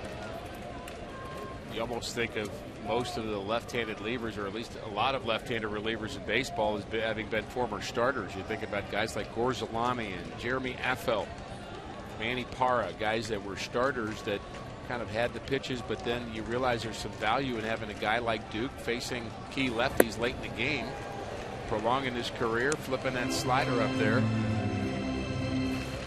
It was late in 2013. He had an opt-out clause in his contract with the Reds. He was at Louisville, their AAA affiliate. He figured that a big league team would come calling. They did not. And that's when he said, I better change something. If somebody in a pennant race doesn't need a lefty out of the pen and I can't get that call, obviously something needs to change. And it did. The best left-handed reliever in the game that was once a starter plays in Cincinnati. Mr. Chapman is, well, he's on a different level. I think that's going to be one of the really interesting stories of the next month. What happens to Aroldis Chapman, Mike Leake, Johnny Cueto, as the Reds try to retool what has been, I'm sure, a disappointing season for their fan base. Cincinnati at the start of play tonight, 16 games out. But all those players we just mentioned are valuable players right now. And 2 of them free agents to beat. Well, you could get a whole team for those 3 guys. I mean, it's a vital point in that franchise for the immediate and long-term future. 0-2 pitch. Because of what you're talking about, if you do your due diligence and get the players back that can be helpful, not just, you know, prospects, but maybe even some major league talent, could turn things around quickly.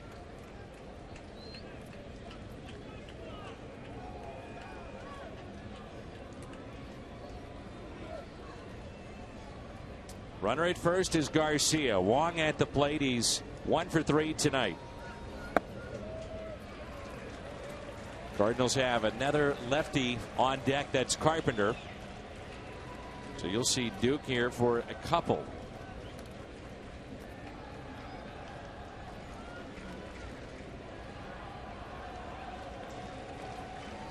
One of the reasons Mike Matheny didn't want to put Jason Hayward in the 3rd spot in the lineup even when he was hot, for a situation like this where you couldn't bring in a Duke to face 3 hitters in a row.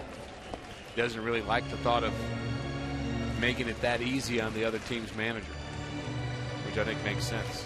1-2 the count, especially late in games. And you think about the specialization of the game and those lefties that can come in and can be very, very tough. Garcia was flinching towards second. Wong, a foul ball.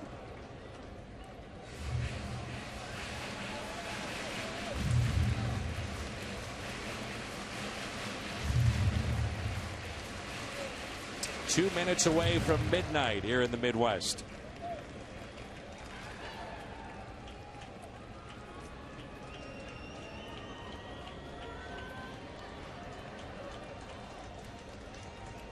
One ball, 2 strikes.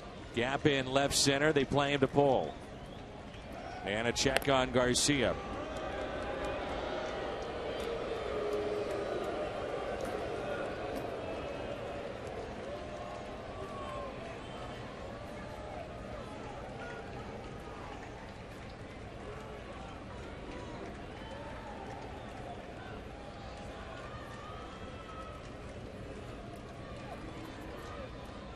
1-2 pitch. And Wong skies one. Sanchez under it, puts it away for the out. Cardinals strand a runner. They have left 6 on tonight after leaving 9 in game 1.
Cardinals baseball on Fox Sports Midwest.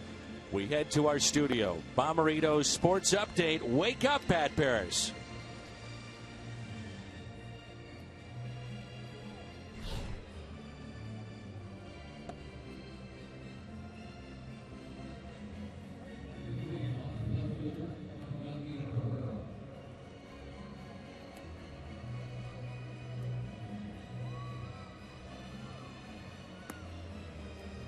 All right, Pat. Hungo looking forward to the postgame show. Our Chevy call to the pen. 39th appearance for Kevin Siegrist. And we've seen him throwing hard again and pitching very well out of the pen. And with Jordan Walden out, it's been Siegrist, Manus as your 8th inning combination to get you to Rosenthal. A little concerned that Manus actually was up throwing and then sat down. I don't know what that means. Maybe it was a change of heart to say no, you know, we'd rather have Siegrist. Nothing's really changed as far as the game situation is concerned. And you just hope it was maybe just, well, let's go with Siegrist instead, as opposed to maybe Manus feeling a little stiff. One of the things the Cardinals keep an eye on, and at the plate, it's Melky Cabrera, switch hitter, now hitting from this side of the plate, and he hits it in the air. Right side, Wong is hustling for it. It'll be Hayward in fair territory to make the catch. But the Cardinals, in their bullpen, monitor every throw and then how many times a guy gets up and gets hot so he's ready for a game. And that's not really a new thing. That's been done in baseball, and they do it different ways and how you actually track it. When I actually was with the Indians, the minor league system, we would actually have it on a chart on the wall, and you would put an S if they threw on the side, and you'd put a W for warm-ups with a number next to it. You had a chart of every pitcher, and you just wanted to make sure you didn't lose track of the fact that, you know, that's work too. It doesn't end up with a stat to it, but you're actually taxing your arm by getting loose to get in a game, and you've got to at least consider that. By the way, Seth Manus, when he first came to the big leagues, was given the nickname Chewy. I wonder why. Works on those nails, doesn't he? Yes, he does. There's Trevor Rosenthal there on the left. 22 2/3 scoreless innings. Career best for him. Second to Max Scherzer currently in the National League with consecutive scoreless innings. Scherzer at 24. 2 balls, 1 strike on Garcia. He has walked tonight, single to center, and was called out on strikes back in the 6th.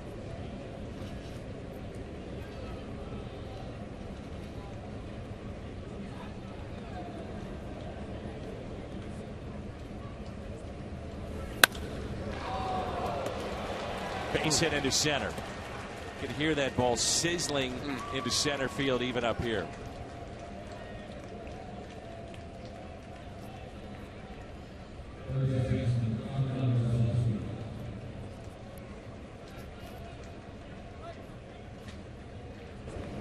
So Garcia on base for the third time. A hard hit ball into center field. Watch out. Man. Scary, isn't it? Sure is. Connor Gillespie with one out, runner at first. Cardinals, by the way, if they would not be able to come back in this game, and by the way, it looks to be a pinch hitter. They have not announced it yet, but that's Gordon Beckham. They pinch hit late last night, but the Cardinals have only lost 2 consecutive games at home. That was May 15th and 16th against Detroit.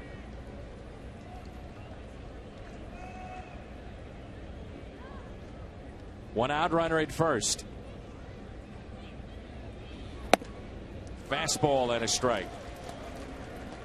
So the White Sox have already used Emilio Bonifacio off the bench. He pinch hit in the 7th inning. And now we see Beckham. They also have Giovanni Soto, the former Cub, on their bench. He's their backup catcher. Adam LaRoche, we've seen, and J.B. Shuck, who we saw with the Astros a couple of years ago. 1 ball, 1 strike. Past midnight here in the Midwest.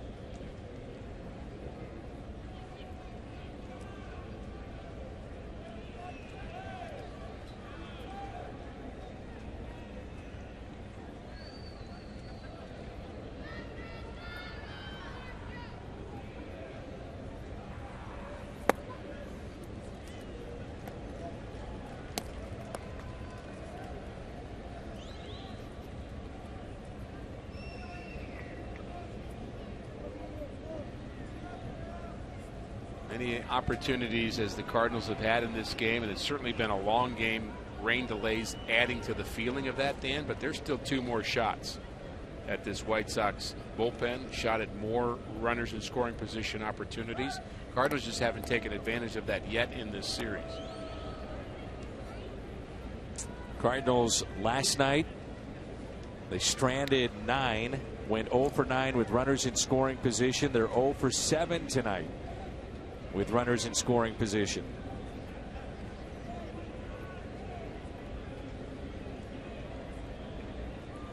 And a 2-1 pitch to Gordon Beckham. Oh, he picked him off. See you later. Garcia picked off at first base. And there's 2 down.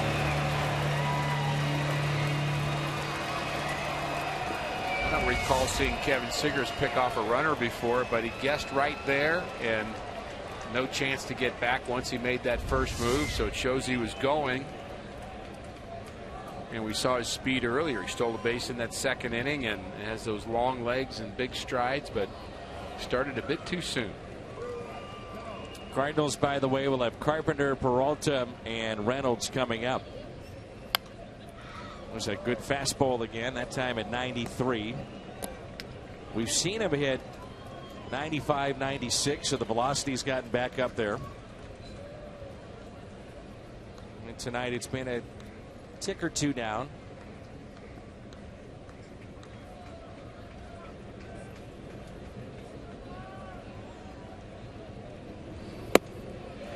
That one at 93, and Beckham strikes out. So the pickoff and a strikeout, and that sends us to the home half of the 8th. Carpenter, Peralta, Reynolds coming up.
not be reproduced or retransmitted in any form, and the accounts and descriptions of this game may not be disseminated without the express written consent of the St. Louis Cardinals.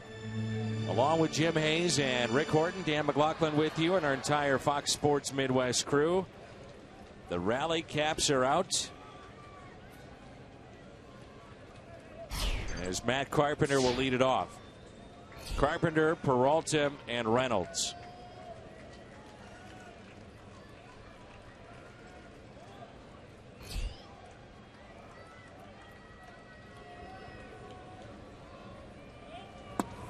And a strike from Duke to Carpenter.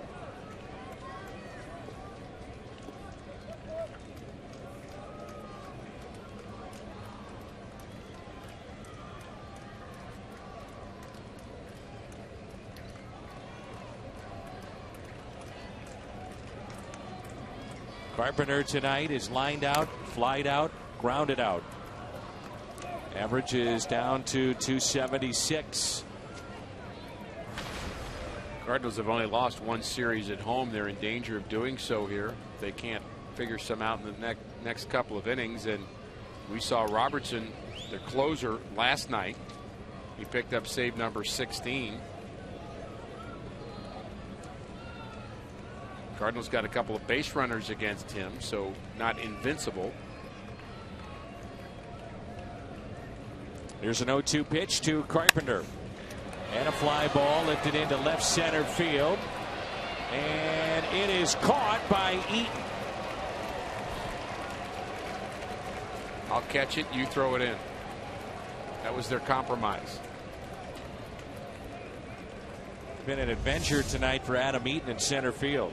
They're both calling for it, and they kind of feel each other right at that point. Eaton's able to catch it, and Cabrera runs into him.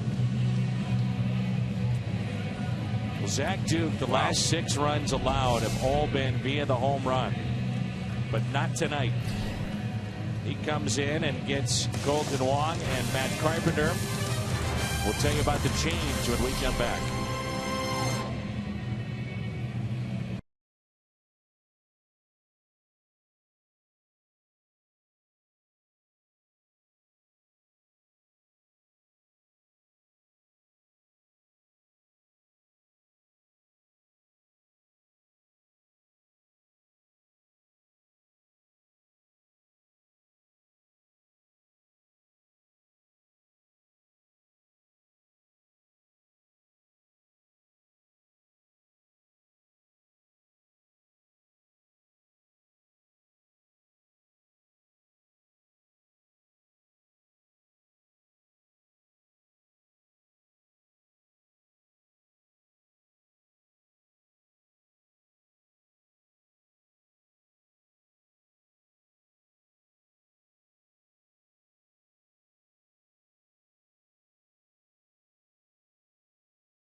Cardinals baseball is brought to you by Budweiser. Make a plan to make it home. And by Ford, the official cars and trucks of the St. Louis Cardinals. We saw Petrichka last night, and you mentioned it earlier. You were very impressed with what you saw. Yeah, I thought he had a good live fastball, and the Cardinals really didn't get very many good swings at him. Of course, he was just in for an inning, had a strikeout. That came against Xavier Scruggs, but an easy 1-2-3 inning. He faced Hayward, Molina, and Scruggs. There's the numbers for Petrichka, who played collegiately, ultimately had some other stops, but ultimately at Indiana State. Began at Iowa Western Community College, sat out in 2007 at Tommy John surgery, then The Sycamores of Indiana State in the Missouri Valley Conference. Fastball at 94, taken up and in. White Sox originally drafted him out of high school but did not sign. Drafted by the Yankees, did not sign. Then the White Sox again, second round out of Indiana State in 2010. His fastball has hit triple digits before. 2 balls and no strikes here on Johnny Peralta, who has doubled, singled, and grounded out.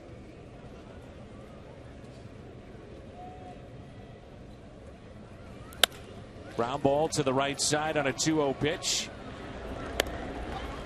2 down.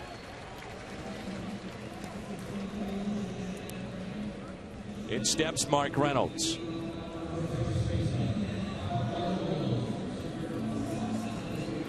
Not sure it was intended, Dan, but that 1-0 pitch that was head high up on Johnny Peralta makes that 2-0 pitch a little harder to stay in on and drive the other way. Very natural kind of reaction for Johnny Peralta. So 2 outs, nobody on. Mentioned earlier, it's been a couple of weeks since a home run for Reynolds. He taps that foul. So one thing he's really added to this club, now he's an everyday player, but coming off the bench, the threat of power for the Cardinals. Threat of power is felt by the opposition, I can promise you that.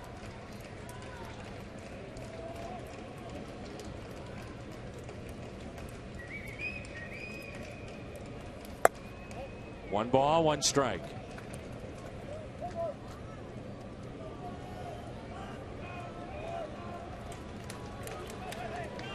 Had a nice conversation today with Matt Adams. He hopes to be back by the end of the year. And a grounder that's hit to short off the bat of Reynolds, and that will send us to the 9th inning. Bullpen has been very good for the White Sox. 2-1. Chicago on top.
To visit with Gary Cederstrom, the crew chief. Take that man's phone away from him. He went from iPad to phone. I wonder if there's some significance there. Well, we understand weather is close. Here we go again. And by weather, you mean rain. Alexi Ramirez. Base hit into center field. Ramirez a 2-hit night. Seth Maness, new pitcher for St. Louis, and greeted with this single. A sinker that doesn't sink up in the zone. Ramirez lines it up the middle, so I guess all is well with Seth Maness, who instead of pitching the 8th, the decision got flip-flopped for him to pitch the 9th.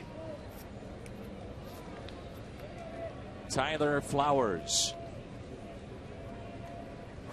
hit into a 4-6-3 double play back in the second. A single to right, scored the first run of the night for the White Sox, and then he struck out.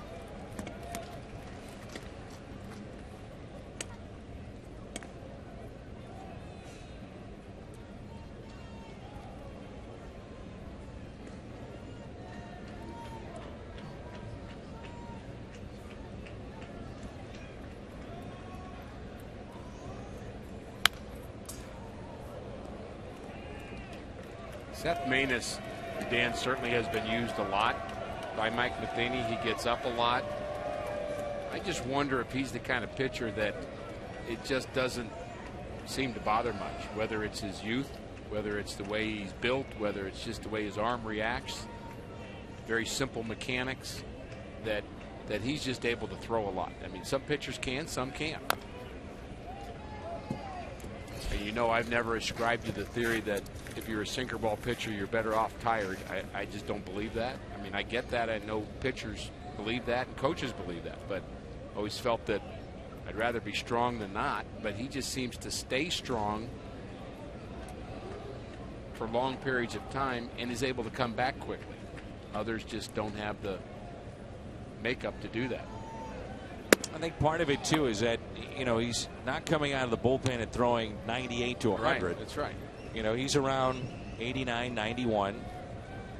If you were to describe to a fan the sinker of Seth Maness and how he's able to get it to sink, tell me about it. Well, he's got his fingers on the seam, and what he's doing is he's pulling that seam down and creating spin that will go down and into a right-handed batter. And you really do that with finger pressure.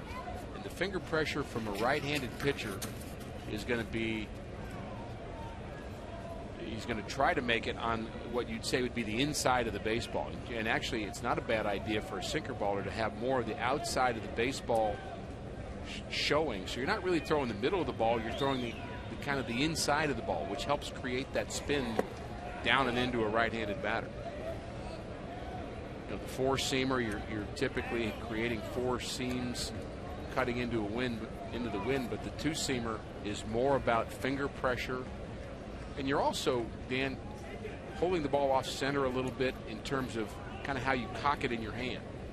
I think that helps you take your fingers over top of the ball and create that sink. It's not that easy to do. Some people, it's not natural for them to do it. That's well hit. Left center field. And just like last night, almost the identical spot. Tyler Flowers with a 2-run homer.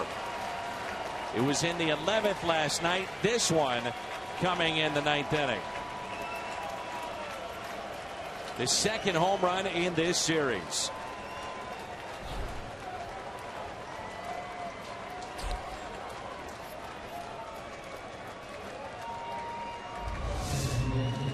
There's the changeup grip from Maness. And he just leaves it up a little bit. Didn't really have that downward, more spinning sideways than breaking down. Just the second home run allowed this year. So 4-1 White Sox lead. And here is Carlos Sanchez. He gets a lot of ground ball double plays with that changeup, but not there.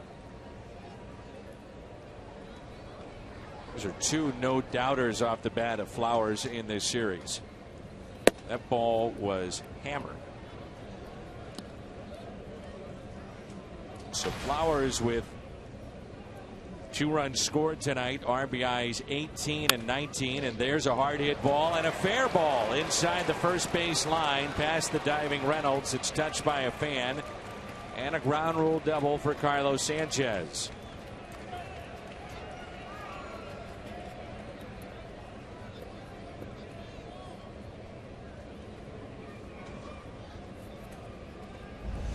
Clearly not Seth Maness's night, as 3 balls have been hit hard. This one just barely fair, hits the line. So a hard hit single on a ball up, a home run to left center, and a double down the line, and that may be it for Maness. Randy Choate appears loose. Just one of those nights for Maness, who's been so good this year. Gives up 3 consecutive hits. Cardinals go to the pen.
And our Nissan drive of the game.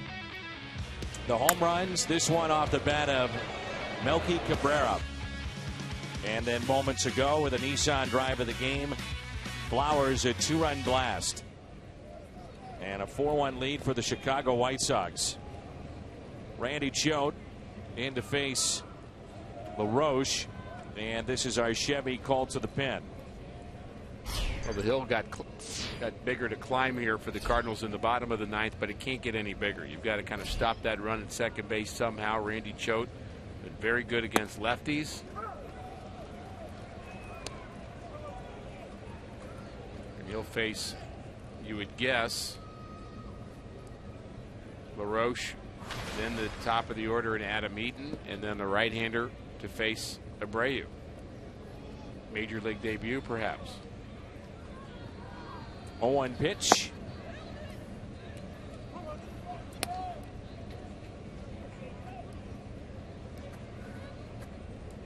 Ryan Zimmerman moved from third base to first base with Washington, so LaRoche, they allowed him to walk, and he signed a 2-year deal with the White Sox. 9 home runs. He's driven in 31.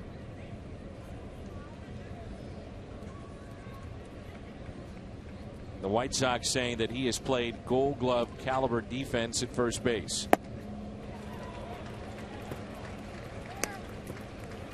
One ball and 2 strikes.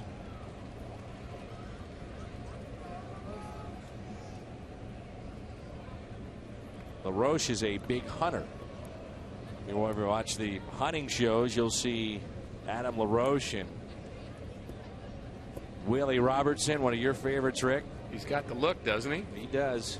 He looks like he just tried to swing at a frisbee on that last pitch. That's a good way to describe it with Randy Choate. Frisbee he throws up there.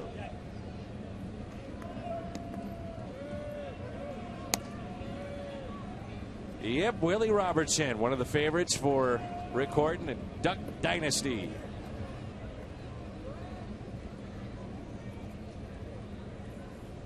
Favorite character for me is Cy. See, you even know the characters. I don't even know. Oh them. yeah.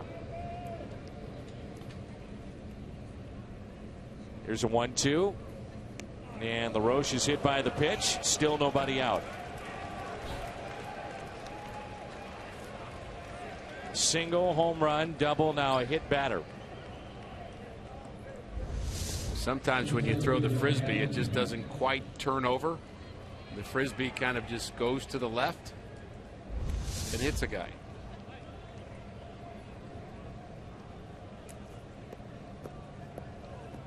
Doesn't really get hurt.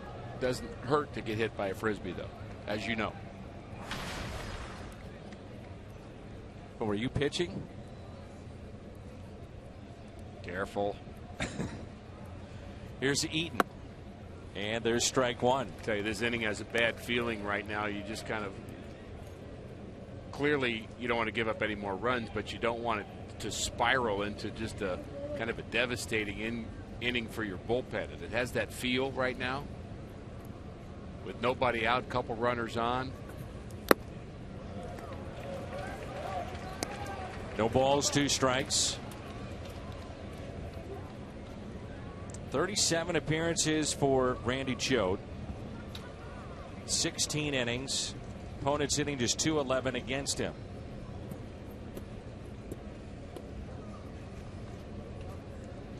And the 0-2 popped up left side and out of play. Cardinals have Grichuk, Molina, and Hayward looking at to the bottom of the 9th. As we are at 12:30 in the morning on Thursday, July 2nd. I often think in games like this and point it out, and it's not that we need to feel sorry for them, but the guys that are working the hardest are the catchers in a game like this. Sure. Just in pure time and just the mental focus. I mean, Randy Choate's focused right now more than anybody in this ballpark, but the guy that's got to be working along with him is Yadier Molina, and he's been doing that since 7 o'clock. Or actually 6:45 when he started warming up John Lackey. Almost hit Eaton there. And it's 2 balls, 2 strikes.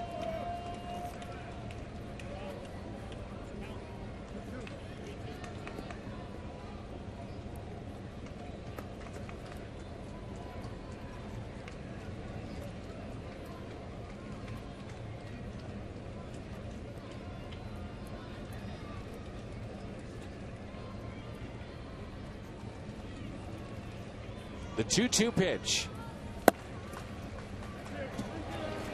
That is 3-2. Now Randy Choate even asked the home plate umpire, what's the count? As you can see that Randy said, wait, 3-2 or 2-2. Then he got confirmation 2-2.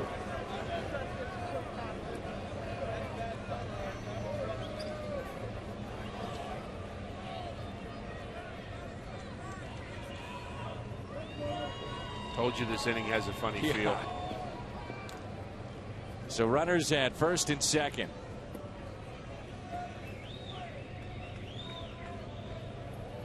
Have to keep this game within reach. And now the 3-2 pitch to Adam Eaton. And he's hit by the pitch. Just leans into it. And now the base is loaded. And Mike Matheny goes to his bullpen. Randy Choate came in, hit LaRoche, hit Eaton. Now a Hadley and a major league debut when we come back.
We saw him in spring training. Bounced around a long time in the minor leagues. Drafted by the Cubs in 2006. Signed a minor league deal for the Cardinals. And now makes his major league debut. And with Sokolovich, Mitch Harris, some of the others that were called up, Hatley took on a greater role in the minor leagues and pitched well. And he's being rewarded for it here, but comes into a tough spot. First man he'll face is the reigning rookie of the year, the best hitter in their lineup. With the bases loaded. Bases loaded, and it's about 1 in the morning. With rain coming, perhaps. 4 and 2 with 3 saves with those opportunities you were talking about. An ERA of just 1.69. So he's earned this, and he really earned it, we agree, with a good spring training. Showed well. Big guy, too. Infield in with the bases loaded, and the first pitch is taken for a ball. Abreu tonight is lined out, struck out twice, and popped out. In his young career, already 2 grand slams.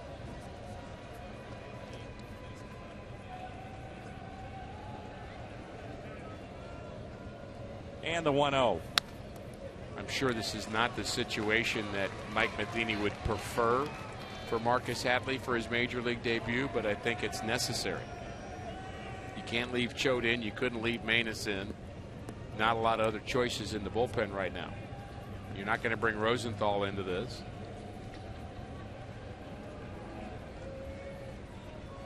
I'm with you. 1 ball, 1 strike. Ground ball, base hit into left. And Abreu singles to left. 12 hits for Chicago. 3 runs here in the 9th, and still nobody out.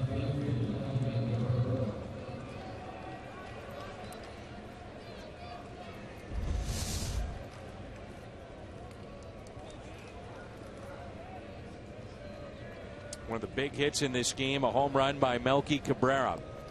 That was off of John Lackey back in the 6th inning, and that gave the White Sox a 2-1 lead. All the difficulties we've already mentioned for Marcus Hatley, but you add the fact that you've got to be pitching with the infield in. Sure. Does not make it easier. And the 1-0 pitch to Cabrera. Take it for a ball. I wonder if you get to a point with the score and you're not there yet, 5-1, that you just go ahead and play back and try to get a double play. Absolutely. I'm not sure what that score is, but close enough at 5-1 that you're still playing it out. Ground ball to Wong, bobbled it, and with that, another run will score. That's the costly one there, potentially, if the Cardinals would come back, because you talk about the idea of being up by 4 as opposed to 5. Taylor made really for him to be able to go home. Probably that's all you're going to get, but that's why you play the infield in, for that opportunity.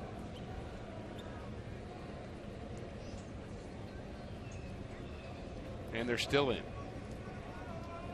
Runners at 2nd and 3rd. Chop towards short. You got a runner hung up. Out there, and now Reynolds will throw home. Oh no, the ball goes into left field and a run will score. The 5th run of this inning. 7-1 White Sox, and it's turned into one of those kind of nights.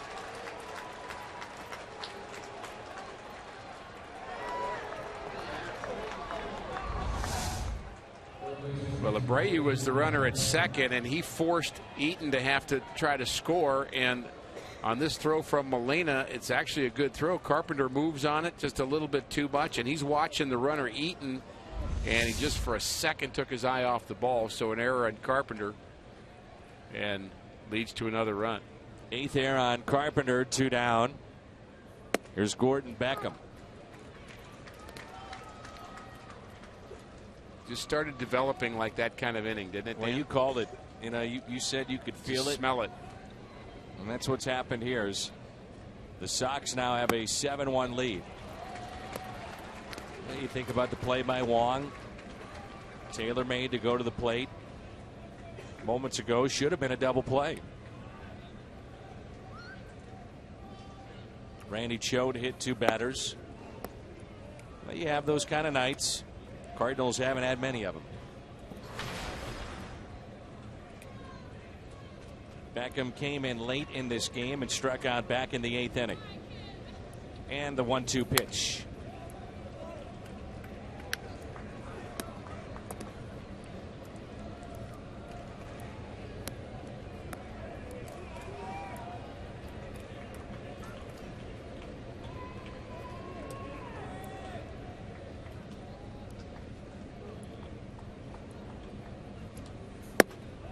First strikeout in the major leagues for Hatley.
Sox have made the start. 6 innings, 6 hits. Gave up a run. No walks and struck out 8 in 94 pitches. Our Budweiser player of the game. Scott Carroll is our Chevy call to the pen. And they did have their closer, David Robinson, loose, but now it's a non-save situation. He sits, and it's Scott Carroll into the game. Randall Grichuk will be the hitter for the Cardinals. And St. Louis with only 6 hits tonight. Chicago White Sox, you mentioned it last night, worst record in the American League. The Cardinals, the best record in all of baseball, but yet you still have to play it out. And the White Sox still have talented players, and clearly they've played better in this series. They've got bigger hits. They've pitched better. Though the Cardinals have pitched well, certainly the starters have. And the relievers had up until the 9th.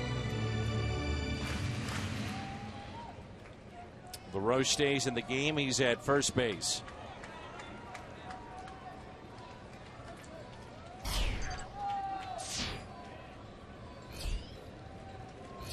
Tony Cruz has moved to the on-deck circle. First pitch to Grichuk.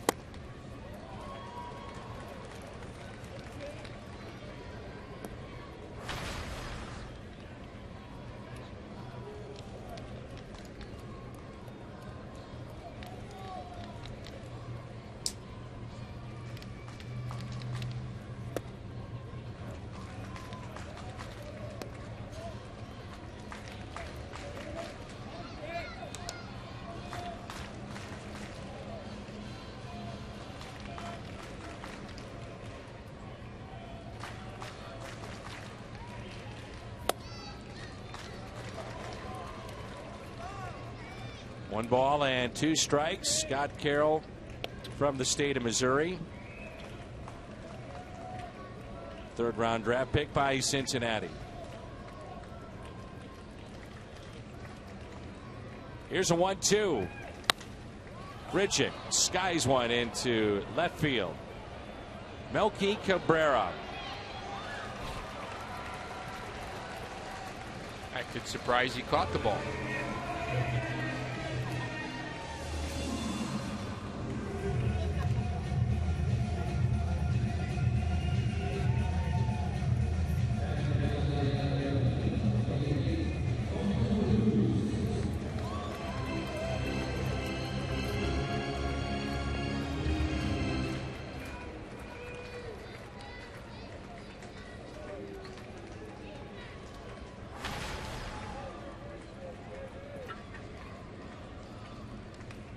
One out, nobody on for Tony Cruz.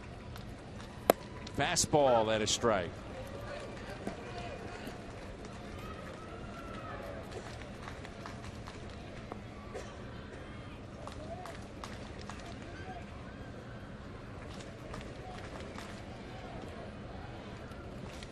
Here's an 0-1 pitch to Tony Cruz.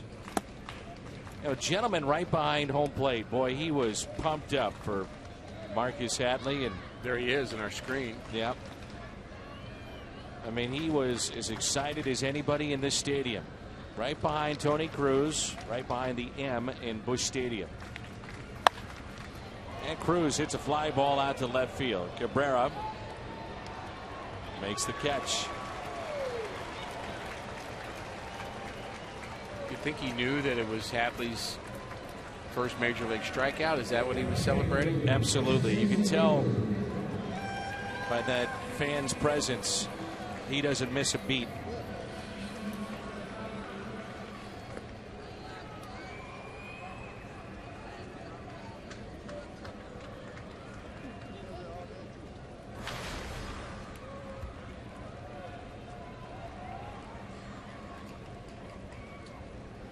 Now that gentleman now is standing up behind home plate. He's not giving up. No, he's not. I mean, that's a gamer right there. And I'm not sure if he's going to stay. There he is.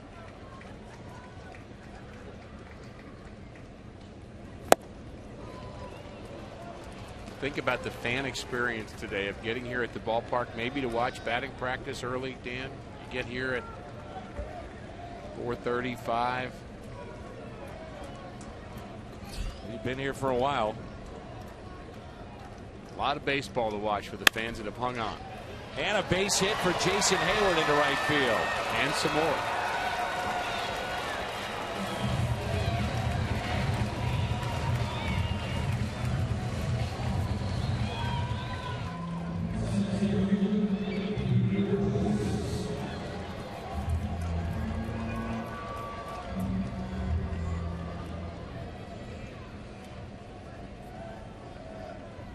He's now moved a couple rows back, about the 5th or 6th row, sprawled out and exhausted. Yeah, there he is.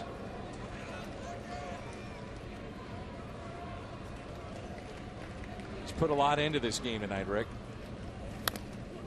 A lot of cheering, and if he, I wonder if every time the Cardinals get a hit, he might move. Yeah, I think so, and I think it's part of the game plan. And you know what? I'm all for it. Yep, good for him.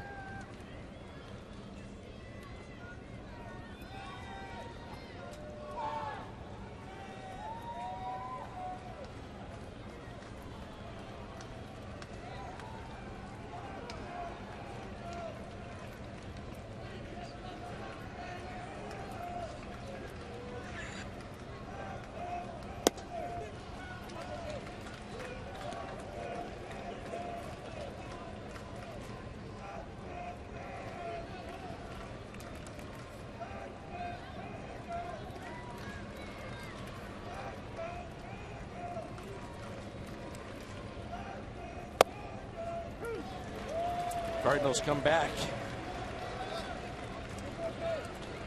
Yes. How do we fit him on the rig?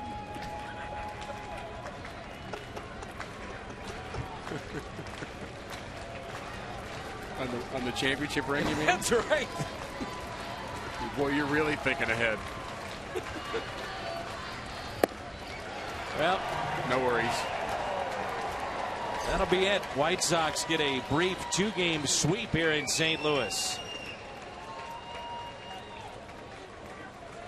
Really, we had quite a game going until we got to that 9th inning, and the Cardinals, John Lackey pitched very well, 7 solid innings, but so did Quintana. 6 innings, just 1 run for the left-hander for the White Sox. The Cardinals just could not come up with the hits with runners in scoring position in this series, and kind of time to move on from this. You have games like this, you just got to get over it and play your best against the Padres. Post-game show. Hungo, Pat, they're standing by and ready to roll for you. 7-1 our final.